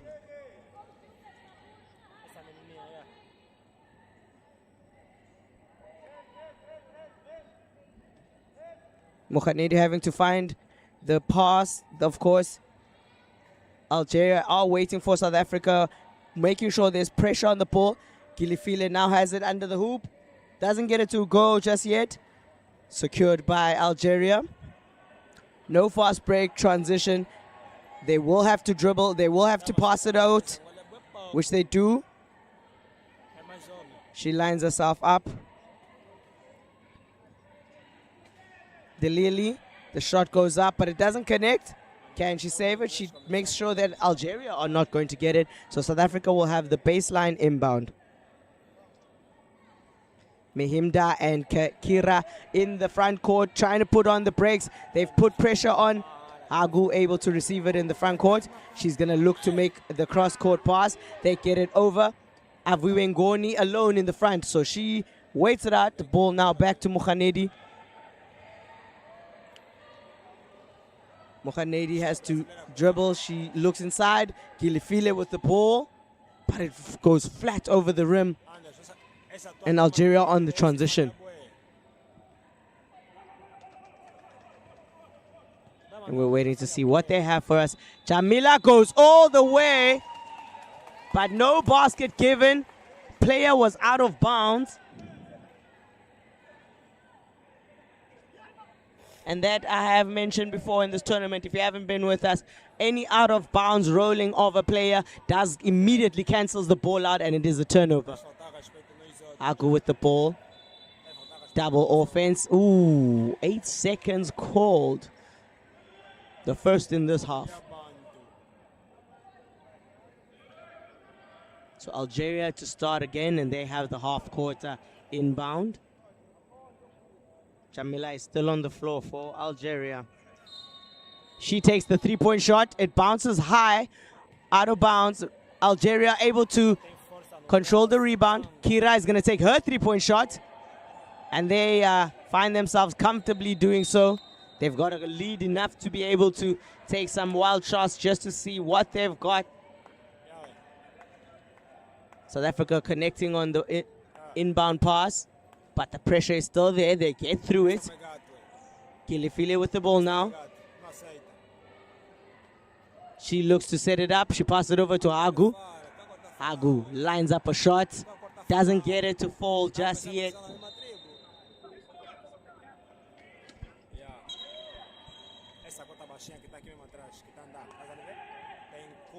Mahimda finds, she finds Agu in the position to intercept that pass. And she passes it over to Mokhanedi. Mokhanedi trying to get it over the line. But it is stolen there by Jamila. And she can push. She pushes through it. She's asking for Mahimda. Can she take it? She does take it. Ooh, and she makes it. She makes it look clean with that beautiful looking shot. All net for Jamila Kimda. Asive Gilifile for South Africa. It is a 3-on-2 in the front court. Looks over to Agu under the rim. Takes the shot but doesn't get it. The whistle went off as she was shooting, so that is a shooting 2 violation, and it will send Ongezwa Agu to the free throw line.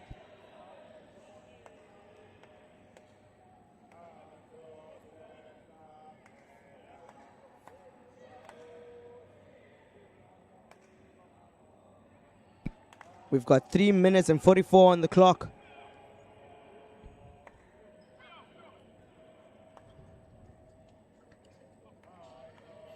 And she gets the second of her free throws, collecting the first free throws for South Africa on the line. And timeout has been taken. And of course, we have 3 minutes and 40 something to go, ladies and gentlemen. This second half, it is South Africa versus Algeria. Your number 1 versus number 2. Well, number 2 South Africa versus number 1 Algeria. Based on the last meeting between these two teams that happened and took place in Ghana for the Paralympic qualifiers, which took place in 2023. Of course, South Africa have a score to settle when it comes to Algeria, and Algeria want to make sure that they remain the best country on the continent.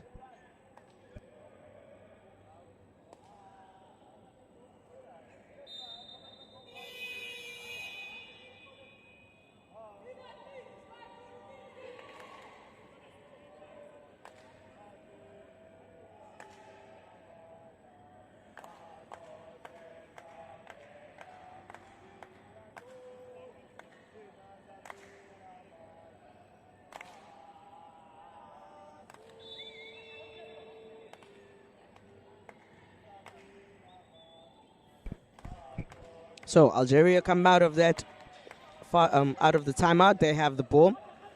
They're looking to gain some possession on the inside. They almost lose it there, but Kira is able to control it. Takes her one-handed shot, but goes all the way over. But Jamila still controls the ball. She sends it up, but it bounces out, and Khiyi with the rebound. She's looking to dribble it out. Here comes the defense, so she's going to have to make a decision. She does. She passes it to Aviwe Ngoni. Ngoni has to look over, finds Gilifile. Gilifile to Hagu. Hagu has a one-on-one, but she waits. Ngoni with the ball, sending it out to Hagu, and the hands are there. Algeria clapping that in as they force a 24-second violation.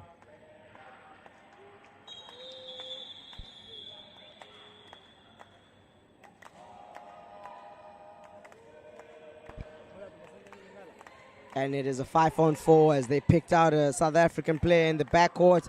Shot goes up, doesn't fall, but it is rebounded by Algeria. Still nothing yet. Nope, Algeria keep the ball. The rebounds are important. They finally get it. Gilifile with the rebound. Passes it out to Hagu. Hagu gets stopped by the defense. Mokhanedi has it now for South Africa, so she dribbles around. She gets through that. She's waiting to find the path, waiting to find her teammates. Finds Aviwe going to the hoop. Doesn't connect just yet. Gilifile with the rebound, but no connection. It is still South Africa's ball. They are able to keep the rebound alive, the offensive play. And on that one, it does go out.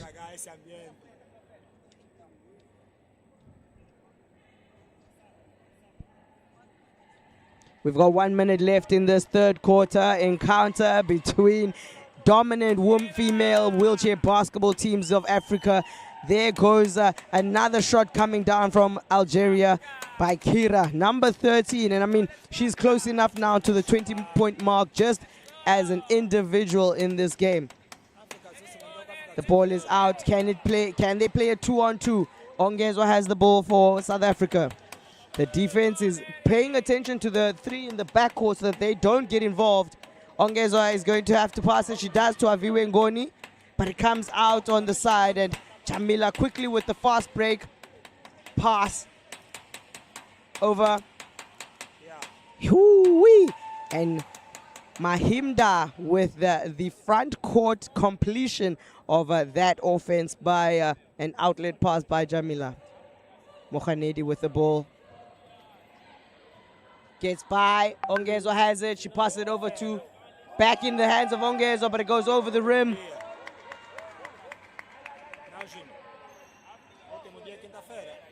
And it is a transition play coming in from, all right, 3 seconds as she was inside the key, waiting for that ball for more than 3 seconds, so violation coming in.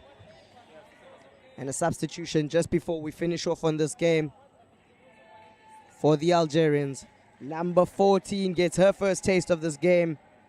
Another dominant player, Abdelali, She is a phenomenal shooter. She's very known for her one-handed shots, one-handed rebounds, and I look forward to seeing how she now contributes. Of course, she additionally contributes to Algeria's success in this game so far. Ball is with Gilifile for South Africa. Passes it over to Mohanedi. Mohanedi pulls up for the shot. No, nothing made, and it was a violation by South Africa. Time had run out for them.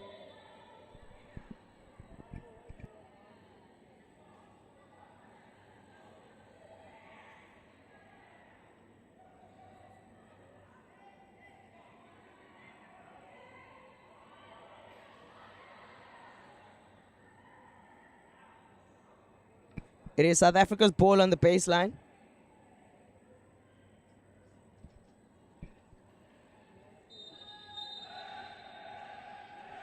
Khiyu with the ball. She passes that over. Ongezwa Agu not able to get it to fall just yet. South Africa still have the rebound. Gilifile unable to control the ball. And that, ladies and gentlemen, is the end of the third quarter. Final score is 21 points to 44 from Algeria.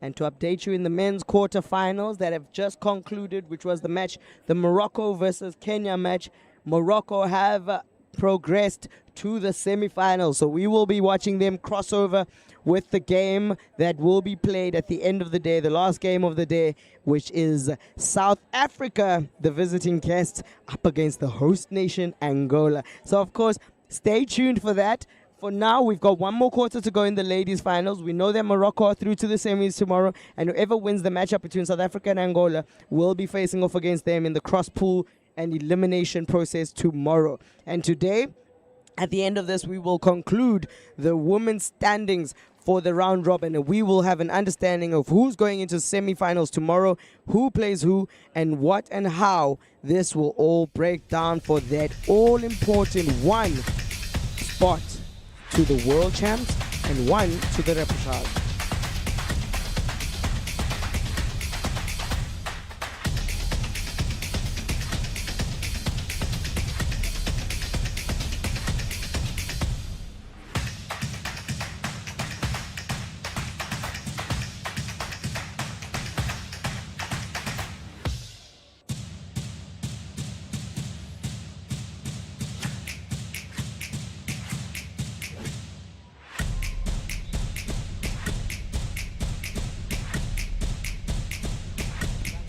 We are on the go. Algeria starts with the ball. Jamila all the way, but doesn't get it to fall. Ongeza with the rebound. Sends it out to Mohanedi. Can they take advantage of the numbers in the front court? She gets it over to Gilifile. And they do. They get the first basket in the fourth quarter. And we are ready to go. And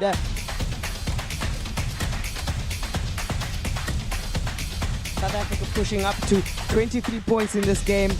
It is not all over just yet.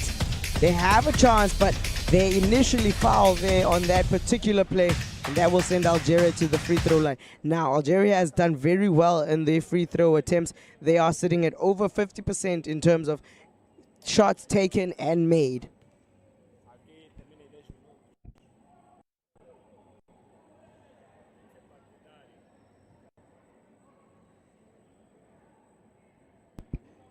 Not getting the first one to fall.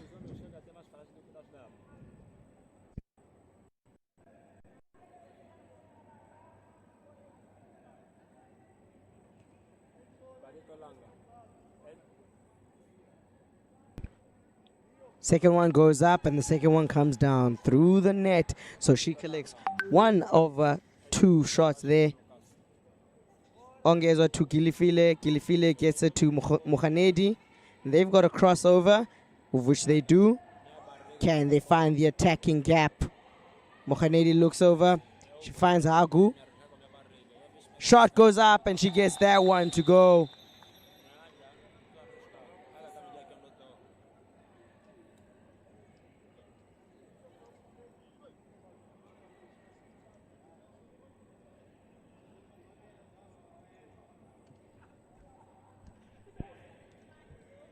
Woo! That pass was a little hot. Not able to get it, to catch it. And that will give it back to South Africa, who have a better, a clearer lane now to get into that half court, as Algeria have pulled back on their defense and they've gone into their home base to defend from there. Ongeza with the ball, doesn't get it the first time, takes the second shot, still not connecting. Jamila with the rebound. She comes down the floor. There's Mehida. A wild take and the wild shot there goes off, but Mehimda with the rebound, able to give that over to Jamila. Jamila is on the line. She looks up. Is she going to take the shot? She does, but it comes off the front of the bar. Gilifile with the rebound. Ooh, and the call comes out from Mokhanedi. It is an attack. The transition, she slows it down. Deciding to wait it out. Finding Gilifile under the hoop. Doesn't connect. She has a second chance. She gets it on the second chance. And we're going to continue with the trading of baskets at this point. And at the end of the day, you want to make sure that you're pushing it, you're finishing strong, you keep going regardless of what the score or the difference may be. It is a 20-point difference. Mahimda not able to connect there, and she cries out, in her own disappointment. Ngoni, outlet pass to Michelle. Michelle gives it over to Hagu, who has to swivel around to control it well. Mokhanedi alone. And she gets 2 to go. And they're 1 point away from the 30-point mark. And the Algerian coach is not happy with that, and he takes the timeout. He's 20 points up, and he's still not happy with the performance of allowing baskets to be made on the transition.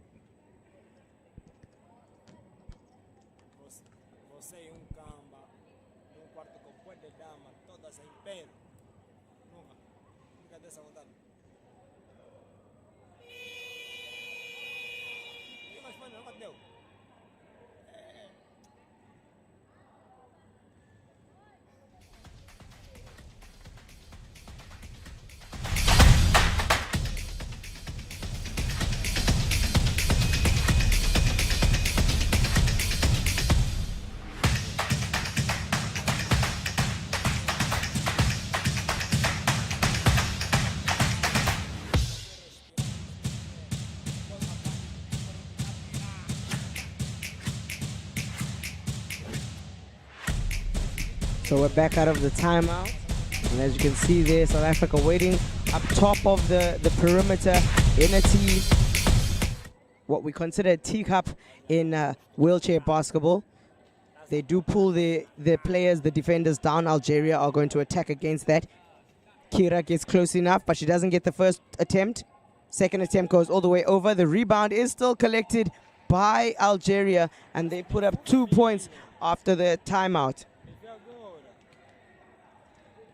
They are forcing it. They are back into that full court press. They do understand that allowing South Africa the opportunity to come and attack on a zone does lead to them actually making baskets. So now there was a foul committed, so Algeria will restart on the offense.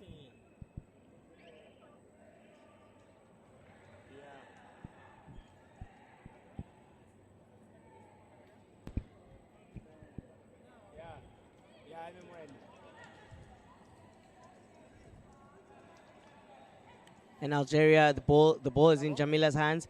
She looks to see if she's going to find a teammate. Doesn't quite find it, so she takes the shot herself. It does rattle out of the rim. Mokhanedi with the rebound over to Hagu. They are in transition. Hagu trying to make a long pass. Gets it out on the second one. Mokhanedi dribbling closer to the hoop. Trying to see. Unfortunately, no connection there. The ball is in Jamila's hands. She gets all the way out. They are over the line. Half court. 2-on-1. But she just comes off the front lip of the rim. And South Africa have an opportunity for a fast break. It is now with Mokhanedi. Defense has recovered. Gilifile back to Mokhanedi. Gilifile under the rim. Ooh, doesn't get that one to fall. Mokhanedi has to pass it out over to Agu.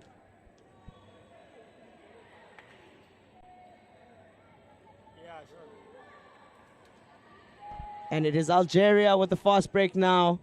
All the way in the front alone. Gets 2 more points coming in from Kidir. Naula Kidir. And the timeout is called by the South Africans.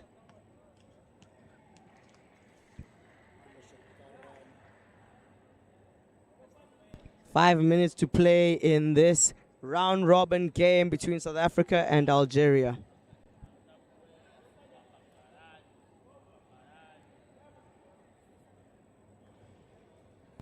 And if you are looking for content, ladies and gentlemen, you can find that on the IWBF Africa Facebook and Instagram pages, as well as the Olympica Committee of Angola on Instagram and Facebook. And finally, with the production crew, we are here with Push LDA, both on Instagram and Facebook. And you'll be finding videos, pictures of your favorite athletes. And if you want to get to know them, of course, we will be tagging them and putting them up and highlighting all the contributing factors that go into wheelchair basketball.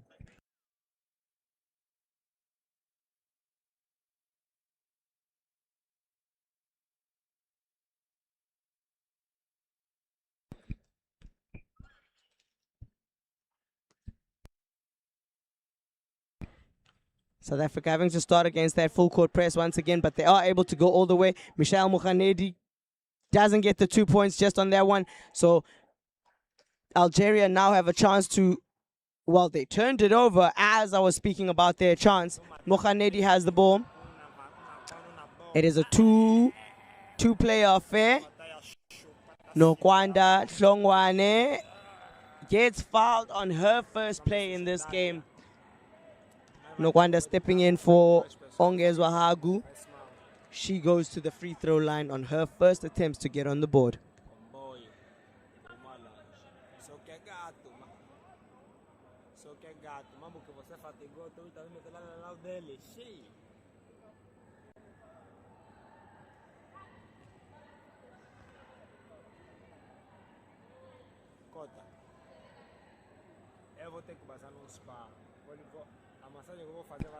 Takes her second shot, and unfortunately, shy of the rim, will have to turn that over.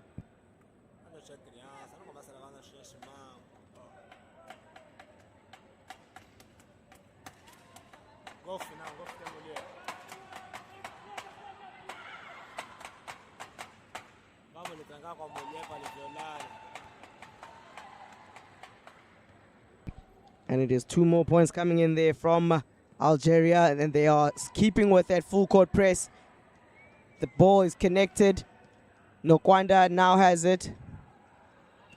Defensive pressure is still on, so they've got to fight their way through the offense. Shot clock is running. They will have to pull up a Hail Mary. Can they do it?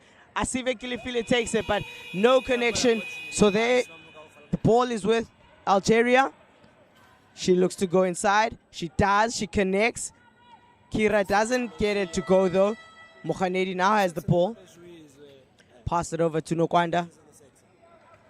Hlongwane. She gets stopped, so she now has to make the pass. Pick and roll is working. Gilifile, good for the basket, and they make that press break a sufficient one for South Africa as they collect 2 more points. They are above the 30-point mark now. 3-pointer shot and made. Woo! What a hot take, and I will commend that shot being made there by Kadira. Can South Africa reply? Nokwanda gets blocked underneath the rim. The ball is still with South Africa. Mokhanedi has it, swiveling around. pick and roll from Mokhanedi and Hlongwane. It bounces over the top in suspense. Doesn't fall. Gilifile able to collect the 2 points.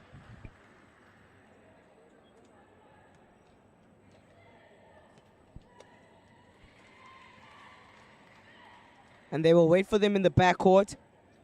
Algeria is on the attack. They find Kira but doesn't connect. She lets it go. And South Africa will have the opportunity to inbound from the baseline.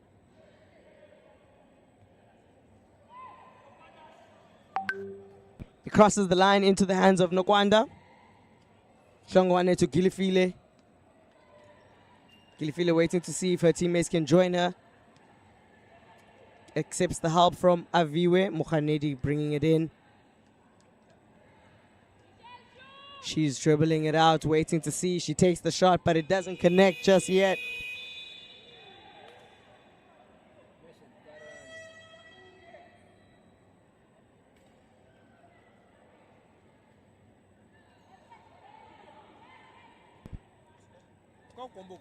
Algeria bringing down the ball. Noal doesn't get it. She passes out over to Jamila, who takes the shot and makes the shot. Easy does it. This is what experience looks like. This is what a veteran on a dominant team on the continent looks like, ladies and gentlemen. She's well over the 20-point mark when it comes to contributing score for this performance. We've got 1 minute left of this round-robin game between South Africa and Algeria. So 60 points for Algeria, 33 for South Africa. With 1 minute to go, a 30-point comeback would be impossible. So we're looking at Algeria taking #1 position out of the round robin and South Africa going #2, which of course will set us up for the cross paths tomorrow in the knockout semifinals.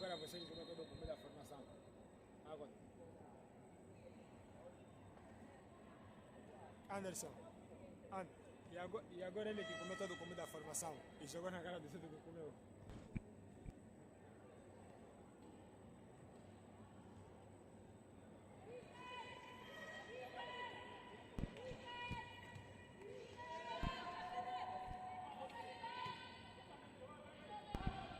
Gilifile has to pass it out to Nokwanda. She gets it there. Can they make a strong finish? We've got 1 minute left of this game. They're passing it around, looking to see what they can get. Mokhanedi with the ball. Will she find a teammate? She finds Gilifile. Shot clock ran out. No connection on the pass there on the attempt. The transition by Algeria is in full swing. They're going all the way. Jamila will swerve out. And she's dribbling it out. But I've known her to dribble like that and take a 3-point shot. She sends it up. Teammate unable to connect. Not yet. Manaseri will be going to the line for those 2 free throws to collect.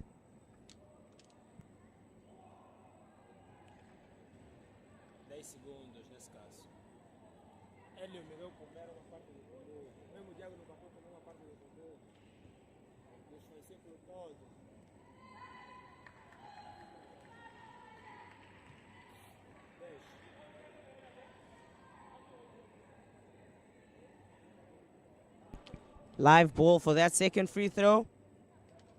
Shoots it, but it doesn't fall. They've got 10 seconds left of this game.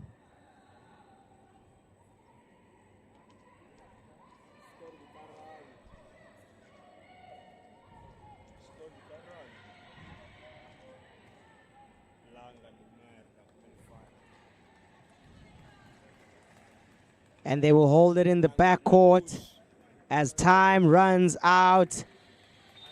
And that concludes the game between South Africa and Algeria.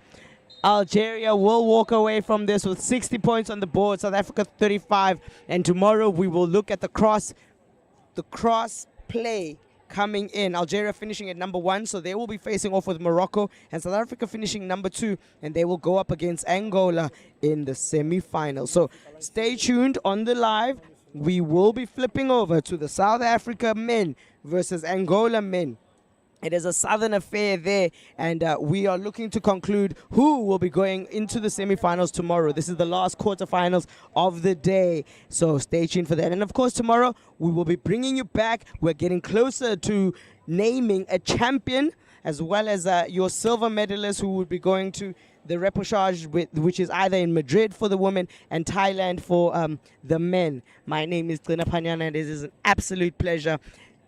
My colleague Jimmy will be bringing you the final game, and of course it is a home crowd game, so he will be doing the Portuguese version of what I do, but I will be there to support, and I look forward to this electrifying matchup. See you in a bit.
E já estamos no ar para este que é o jogo entre a África do Sul e a Seleção Nacional de Angola. A Seleção de Angola é com posse de bola. Bola com Afonso Garcia. Garcia faz uma finta, procura o seu colega, que é roubo de bola, a seleção do África do Sul, bola com Yalezo. Yalezo faz uma finta, já em transição. Yalezo encontra seu colega, que está a ser marcado por dois jogadores da seleção de Angola. Bola para fora. Bola para Yalezo, que é o número 10 da camisola da África do Sul. Arremessa, Yalezo não converte. ressalto defensivo para Tanda Afonso, número 6 de Angola. Angola sai em transição rápida. É a sala da falta defensiva para os jogadores da equipa da África do Sul.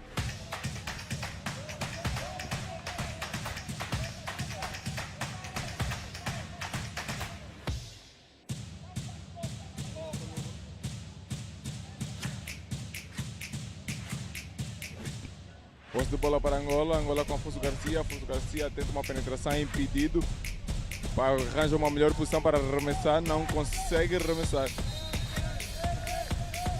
Primeiro quarto desta partida entre a África do Sul e a seleção da Angola. A posição linha lateral para a África do Sul. Bola em jogo com Iales.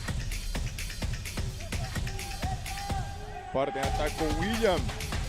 Este que é um jogador internacional. William com posse de bola. William faz uma finta, ganha espaço. William. Ataque e falta e conta para o número 12 da seleção da África do Sul, Williams. Que jogada individual de William. Tem agora o adicional.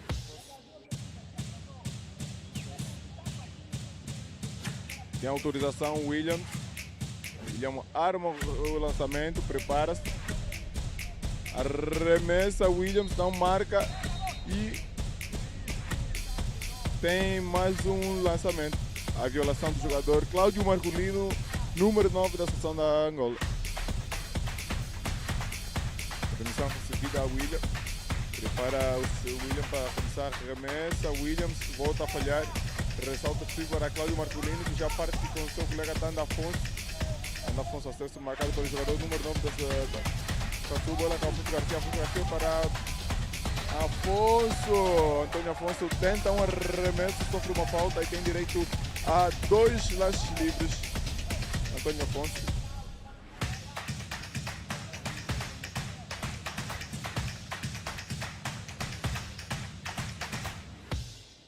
Para o primeiro arremesso, Antônio Afonso não converte.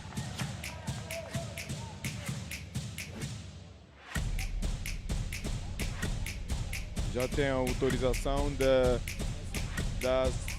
seu juiz. Arremessa, Antônio Afonso converte.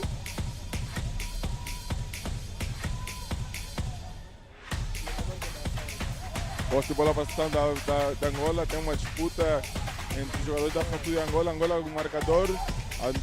Isaías Messi distraído, sofre um roubo de bola pelo jogador número 7 da seleção da África do Sul. Temos agora uma ofensiva com Williams. Williams olha para frente, encontra seu colega, passa para seu colega que não marca. Por pouco não marca esta bola o jogador número 9. Também é um jogador de escalão internacional.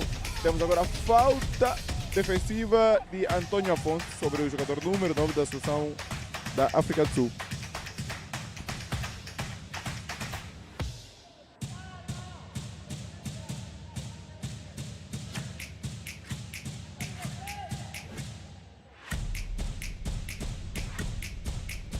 Arremesso linha lateral para a África do Sul. É interrompido o jogo e time-out. Temos agora um time-out para a seleção África do Sul. A África do Sul que acaba de pedir um time-out.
Bola em ataque com a seleção da Angola.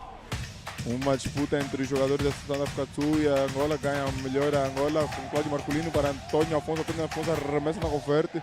Temos agora ressalto defensivo de Aleso. E Aleso já levanta a cabeça e encontra seu colega em posição. 3 contra 1 no marcador e arremessa o jogador número 7 da África do Sul, não converte. Posse de bola para a África do Sul com o jogador número 9. Temos agora o armador que pede calma na partida, pois tem um dos seus colegas no chão.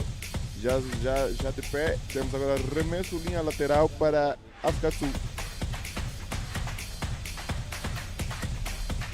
Bola em jogo com William para Yaleso, número 10.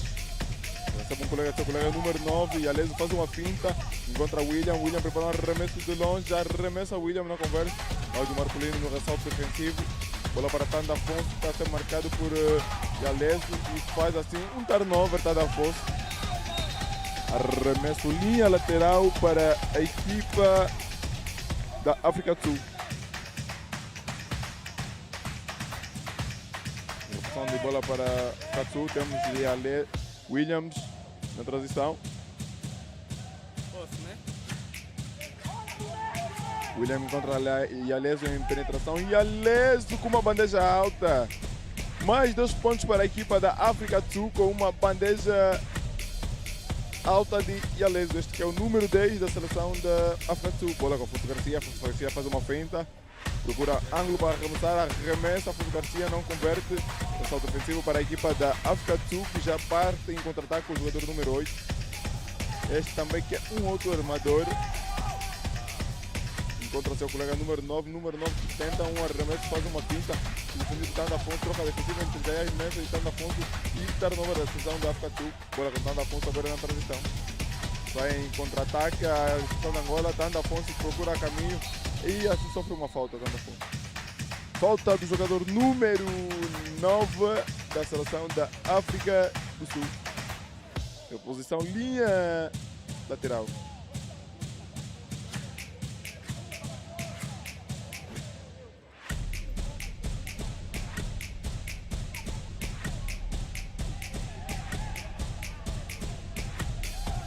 Reposição efetuada. Isaías Messo com posse de bola passa para Antônio Afonso. Antônio Afonso tenta uma inversão, procura uma opção para arremessar, arremessa Afonso. Afonso não marca, bola para Williams. Williams já levanta a cabeça e recebe um bloqueio do seu colega. William em transição. William encontra seu colega no corte. Está sendo marcado por Antônio Afonso. William novamente com a bola, arremessa. William não marca. Cláudio Marcolino para ressalto ofensivo. Bola com Isaías Messo, está sendo pressionado por William. William consegue impedir a transição. Bola para Tanda Afonso. Tanda Afonso levanta a cabeça, encontra Marcolino. Marcolino para um arremesso. Marcolino na arremessa, a bola para Tanda Afonso. Tanda Afonso para Isaías Messo. Isaías Messo que tenta um arremesso, um airball, ressalto defensivo para a equipa da Sul, que já tem jogadores na dianteira. Posse de bola para o jogador número 9. Número 9 faz uma finta, encontra um Yaleso. Yaleso que perde a bola, recupera. O jogador número 9 da África do Sul atira, tamponado por Cláudio Marcolino. Marcolino para Isaías Messo. Isaías Messo que procura a linha, recebe o bloqueio do seu colega, faz uma finta. Isaías Messo procura Cláudio Marcolino, encontra Tanda Afonso. Tanda Afonso para um arremesso, não converte. Antônio Afonso para ressalto ofensivo, arremessa e sofre uma falta. Falta da equipa da África do Sul, número 9. Acaba de fazer a sua primeira falta aqui neste jogo. Prepara a mão, Antônio Afonso, e temos agora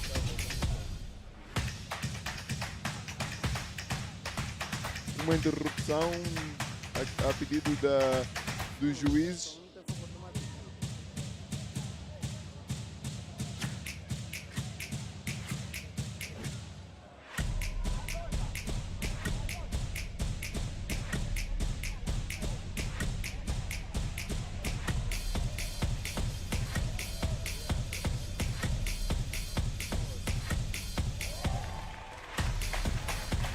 Arremesso de Antônio Afonso e converte Antônio Afonso. Tem mais uma e arremessa Antônio Afonso. 4-2 é o placar deste momento. 4 minutos e 25 segundos para jogar este primeiro quarto. Tem a bola para a África do Sul em contra-ataque com Yaleso. Yaleso procura William devolve para o seu colega e sofre um roubo de bola para Cláudio Marcolino. Cláudio Marcolino na posse de bola, levanta a cabeça, encontra Afonso Garcia devolve para Isaías Nesso. Isaías Nesso faz uma finta, tenta uma jogada com o Tanga Afonso. Recupera e não consegue Tanga Afonso. Posse de bola para a equipa da África do Sul. Devolução lateral para William para Yaleso. Yaleso agora faz uma finta, Yaleso encontra seu colega, que magnífico passe, arremessa e não converte. Ótimo passe de Yaleso para seu colega Ntando na coma. Arremessa, falha e tem agora 2 lances livres. Temos agora um pedido de time-out para a seleção da África do Sul. Angola, que já se encontra em penalização com 5 faltas coletivas, colocando a equipa da África do Sul em bônus.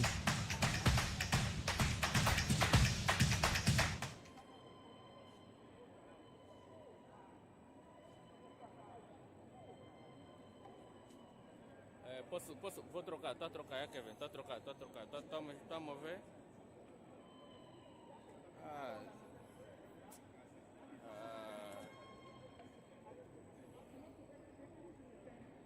Assim está a pegar regi.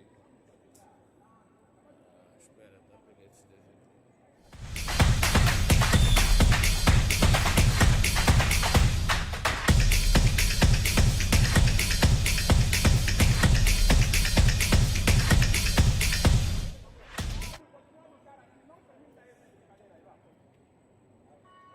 Posso tirar, né?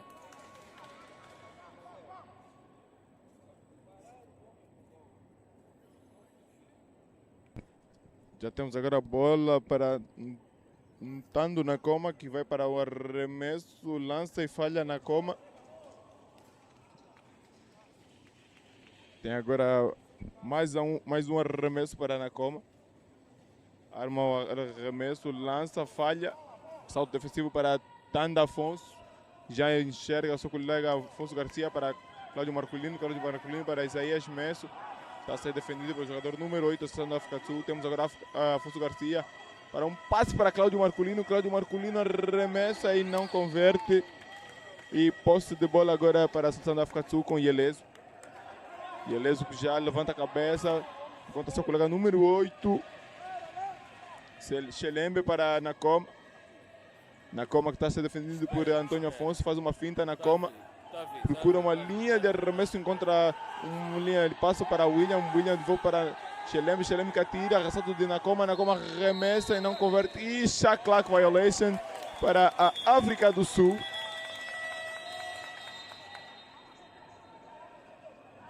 Reposição, linha final para a equipa da Angola.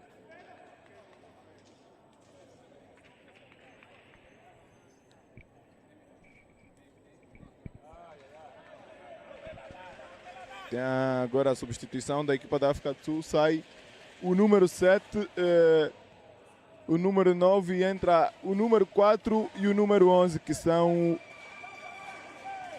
Jim e o Petros. Bola com Jim, este que é um jogador também muito versátil, passa para William vai fundo, encontra o mais velho remessa e converte.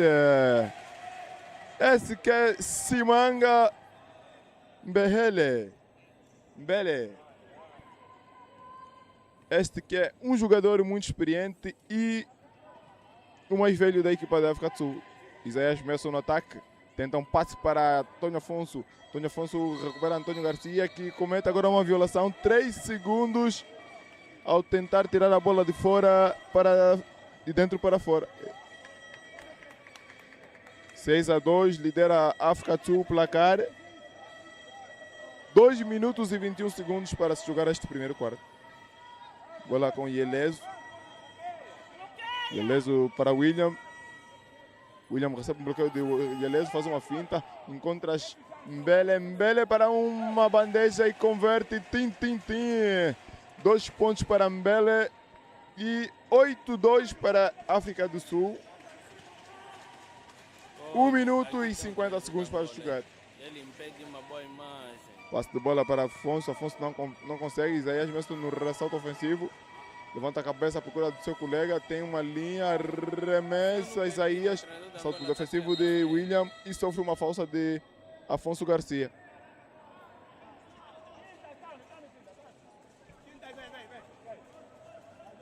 Remoção linha lateral para a equipa da África do Sul. Temos agora uma substituição. Sai Isaías Messo e entra o número 10, Daniel Quintas. Opção de bola concebida para a África do Sul. Temos agora a Williams na transição. William que olha, encontra Mbele. Mbele arremessa e sofre uma falta. A tela está rápida. Mbele, este que é um jogador também de extrema eficácia. Não, E experiente, número 15. Tem agora 2 arremessos em Mbele. Arremessa a primeira e converte. Tim, tim, tim. 9-2. Tem a vantagem a África do Sul. 1 minuto e 28 segundos para se jogar este primeiro quarto. Arremessa ao segundo Mbele. Mbele marca. 9-2.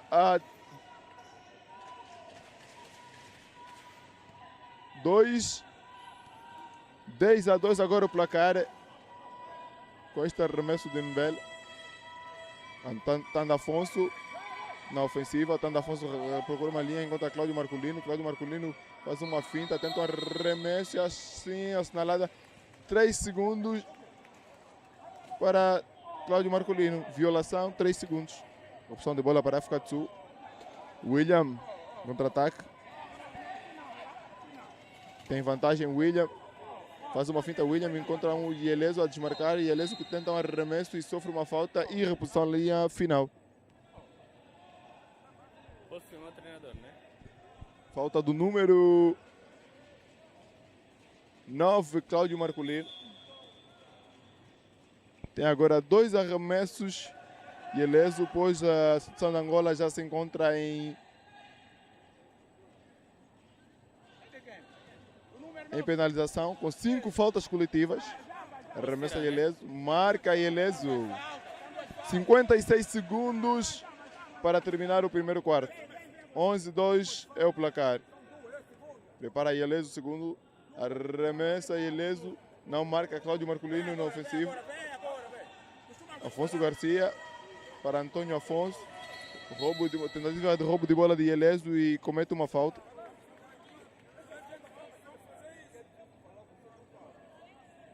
A posse continua na seleção de Angola.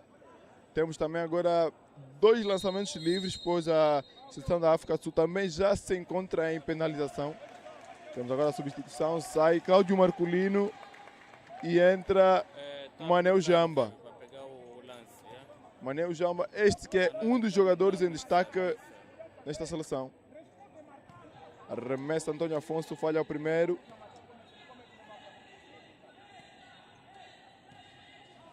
Arremessa ao segundo Antônio Afonso e também falha. Ressalto defensivo de Daniel Quintas. Ofensivo de Daniel Quintas. Afonso Garcia com posse de bola. Sofre um bloqueio de Daniel Quintas. Já uma troca defensiva entre Ieleso e Petros. Temos agora Tanda Afonso no arremesso. Ganha Ieleso. Ieleso sai agora com seu colega número 11. Jim que faz um bump e acha seu colega Petros a cortar, só se não consegue segurar a bola o seu colega Petros.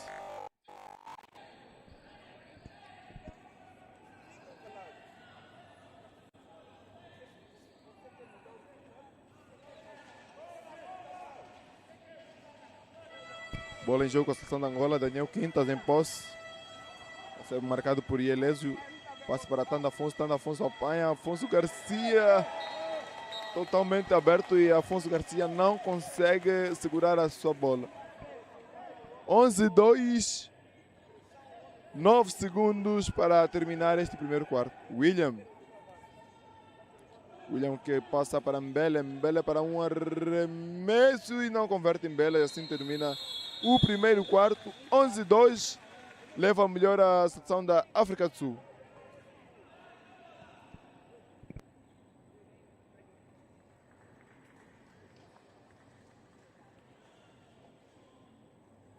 Está a avançar para os jogadores angolanos. Seleção angolana. Abrir seleção angolana.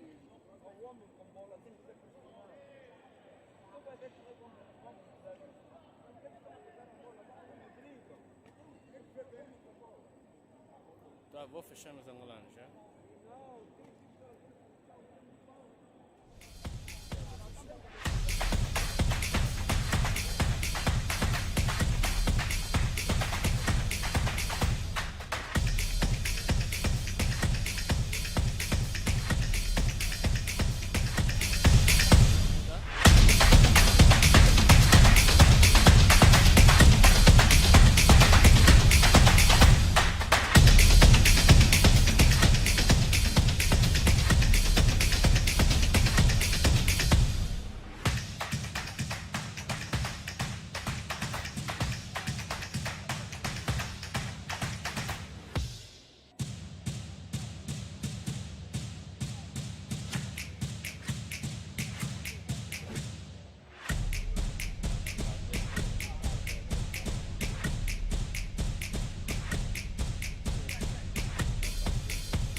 Propulsão de bola para a angolana. Afonso Garcia no ataque. Afonso Garcia encontra Zé Messo para Manuel Jamba para um arremesso. Manuel Jamba não converte. Bele com o ressalto defensivo. Bele já levanta a cabeça, encontra William. William no ataque. Procura dos seus companheiros. William faz um tempo, ganha espaço para arremessar. Arremessa Williams, não marca e não marca. Por pouco, foi por pouco que esta bola não entra. Temos agora a sessão da Angola para ataque. Bola com Antônio Afonso. Antônio Afonso arremessa e acaba de ganhar falta. E tem direito a 2 lances livres. Faz a falta ao jogador da Tatumbele. Antônio Afonso com a primeira posse. Arremessa Antônio Afonso e converte. Marca a primeira Antônio Afonso e tem agora a segunda. Arremessa Antônio Afonso e converte. 11-4. Angola atrás do placar. Yeleso com a bola. Yeleso para William. William procura Mbele. Mbele que ganha. Arremessa Mbele, não converte. Ressalto de sacá-lo para Antônio Afonso e assinalada a falta do número 10 da seleção da África do Sul. Mais uma falta para Yeleso. Então linha lateral para Angola, Afonso Garcia. Afonso Garcia que ganha espaço. Afonso Garcia perde a bola para Mbele. Mbele que já manda seu colega Jim em contra-ataque. Jim sofre uma falta de Afonso Garcia. Revolução linha final. Afonso Garcia que consegue impedir que Jim, jogador da África do Sul, tenha um arremesso fácil. E agora tem ressalto, arremesso final para a África do Sul.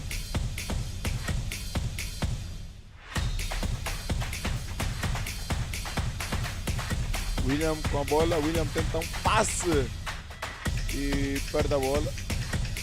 Mas é posse para a sua equipa. O último a tocar é Manel Jamba, da seleção de Angola. Bola agora com William. William para Mbele. Mbele a ser marcado por Lussacalo.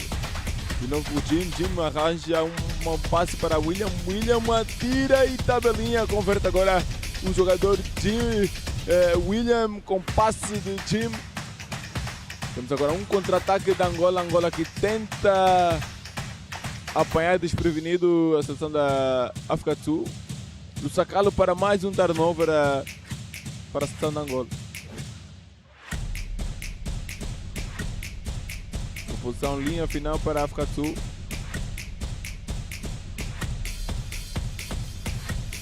Posse de bola para William. Aproveita o bloqueio de Jim e de Yelese. William faz uma finta, ganha espaço. William vai para o arremesso contra Jim. Jim não corta, arremessa, não convertia e falta. Falta assinalada para o jogador número 11. África do Sul que vai arremessar 2 lances livres. Falta do jogador número 8, Isaías Messi. Tem agora 2 faltas, Isaías Messi. Arremessa Jim. Não marca. Tem agora o seu segundo arremesso. Prepara Jim. Arremessa e não marca. Ressalto do ofensivo de Mbele. Mbele que encontra o seu jogador, o seu colega Petros. Petros para tentar um passe para Yaleso, que havia realizado um corte. Interceptado, bola para Afonso Garcia, que já devolve para o jogador Isaías Messi para Manel Jamba para um arremesso, não converte, ganha, mais um arremesso e pim. 2 pontos para a seleção de Angola, este de Manel Jamba. 13-6. Sai a África do Sul em contra-ataque com Belo. Belo faz uma finta, tem o caminho aberto, arremessa e por pouco tem falta aí um adicional, mas não converte a bola e tem agora arremesso da linha lanche livre para Mbele.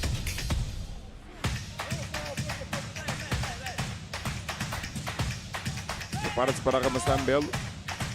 Mbele arremessa, não converte o primeiro. Tem agora o segundo.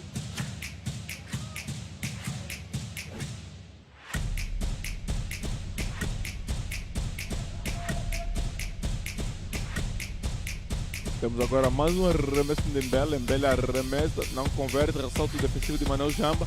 Manel Jamba para Isaías Messo para o contra-ataque, beneficia de um bloqueio. Isaías Messo e falta. Falta óbvia do jogador número 4, Petros Nlif. E reposição linha lateral para a seleção de Angola. Temos agora uma substituição vinda de Angola, sai Afonso Garcia e entra Antônio Valente. Posição lateral já efetuada, Antônio Valente beneficia de um bloqueio de Isaías Messi, Antônio Valente para Antônio Afonso. Antônio Afonso que lança, não converte, ressalto defensivo de William. William já levanta a cabeça e encontra Yaleso na dianteira. Yaleso pode ser marcado para Antônio Valente. Faz uma paragem, encontra seu colega Mbelo e Mbelo não consegue agarrar a bola. Posse de bola para Isaías Messo do Seleção de Angola. Sacá-lo com a bola, passa para o Manel Jamba que tem o William na cola, levanta a cabeça, encontra Isaías Messo no corte, tenta um arremesso. Sim senhora, Isaías Messo buscou o contacto e foi superior e marcou. Grande atitude de Isaías Messo.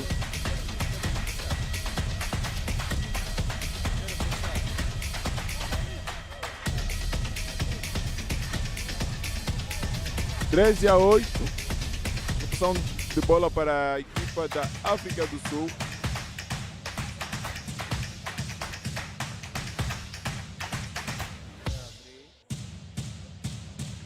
Agora receber uma advertência ao treinador da seleção de Angola por saltirar ao pedir uma falta e conta para o seu atleta. Opção de bola para Angola. Temos agora William.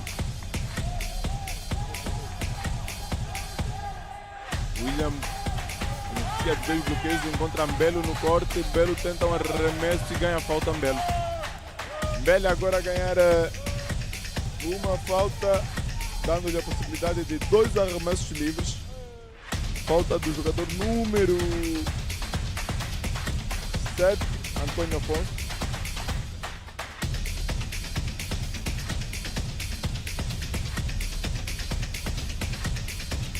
Arremessa Mbele, não converte o primeiro. Tem agora a possibilidade de arremessar o segundo. Arremessa Mbele e converte. 2 mais 1 ponto para a seleção da África do Sul. 14-8 é o resultado que se segue neste segundo quarto. Agora temos um turnover de Manuel Jamba para Mbele. Mbele que já procura seus colegas, encontra Ieleso nas costas, não passa. Paciência. Mbele faz uma jogada combinada com seu colega e pim, pim, pim. 2 pontos agora para Ieleso da África do Sul. 16-8 tem o controle da África do Sul. Uma diferença de 8 pontos bem estabelecida. Temos agora Antônio Valente. Antônio Valente passe para Manuel Jamba. Manuel Jamba que já vira e procura arremessar. Vai para um arremesso. Manuel Jamba vai para um arremesso. Arremessa e não converte. E Eleso para um passe longo para seu colega Jim. Jim este que já tem vantagem do marcador. E arremessa Jim. Número 11 da seleção da África do Sul. 18-8 é o placar a decorrer este segundo quarto. Temos a Isaías Messi com a posse de bola. Isaías Messi procura desbloquear o caminho. Tem um caminho muito bem marcado para a seleção. Temos um passe de Lussacalo para Antônio Afonso que não converte. Bola para Mbelo. Um passe bonito, mas infelizmente não converte. William procura os seus colegas. Levanta a cabeça William. Tem a paciência de organizar os seus colegas. Tá um passe para Ieleso. Ieleso que beneficia do bloqueio de Jim. Vai Ieleso, arremessa e não cai. Não cai. Sofre uma falta do jogador número 8, Isaías Messi. 2 lances para a seleção da África do Sul. E time-out. Time-out a pedido da seleção da Angola. Temos já 4 faltas deste jogador, Isaías Messi, que é o número 8.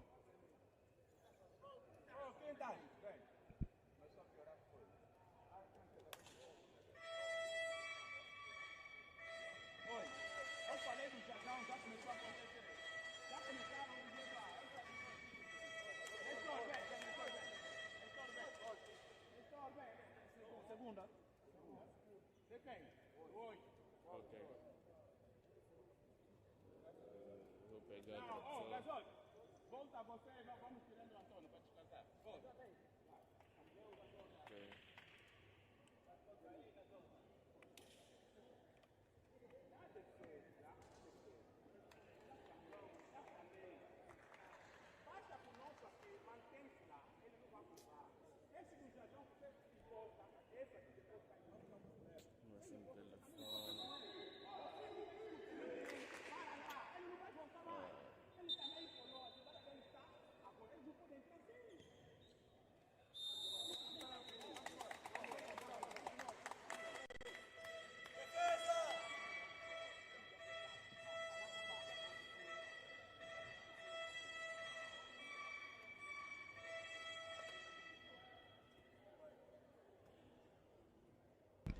Permissão concebida para Ieleso. Ieleso que vai efetuar o primeiro lançamento. Falha o primeiro arremesso, Ieleso.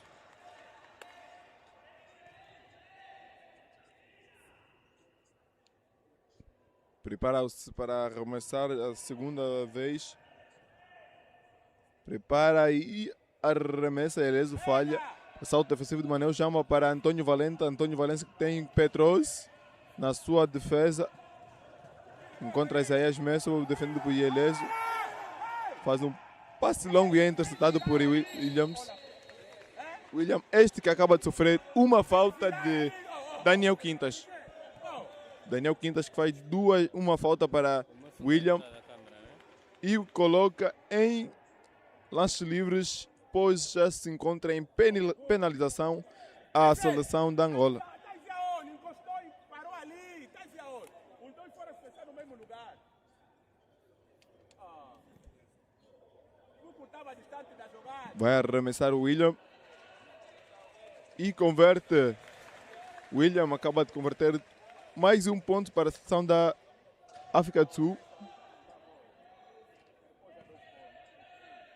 Prepara o segundo arremesso, William. Volta a marcar William. 20-8. 4 minutos e 50 segundos para se jogar. Reposição, linha final para a seleção de Angola. Temos agora a permissão do juiz, mas aguardamos pelo colega William.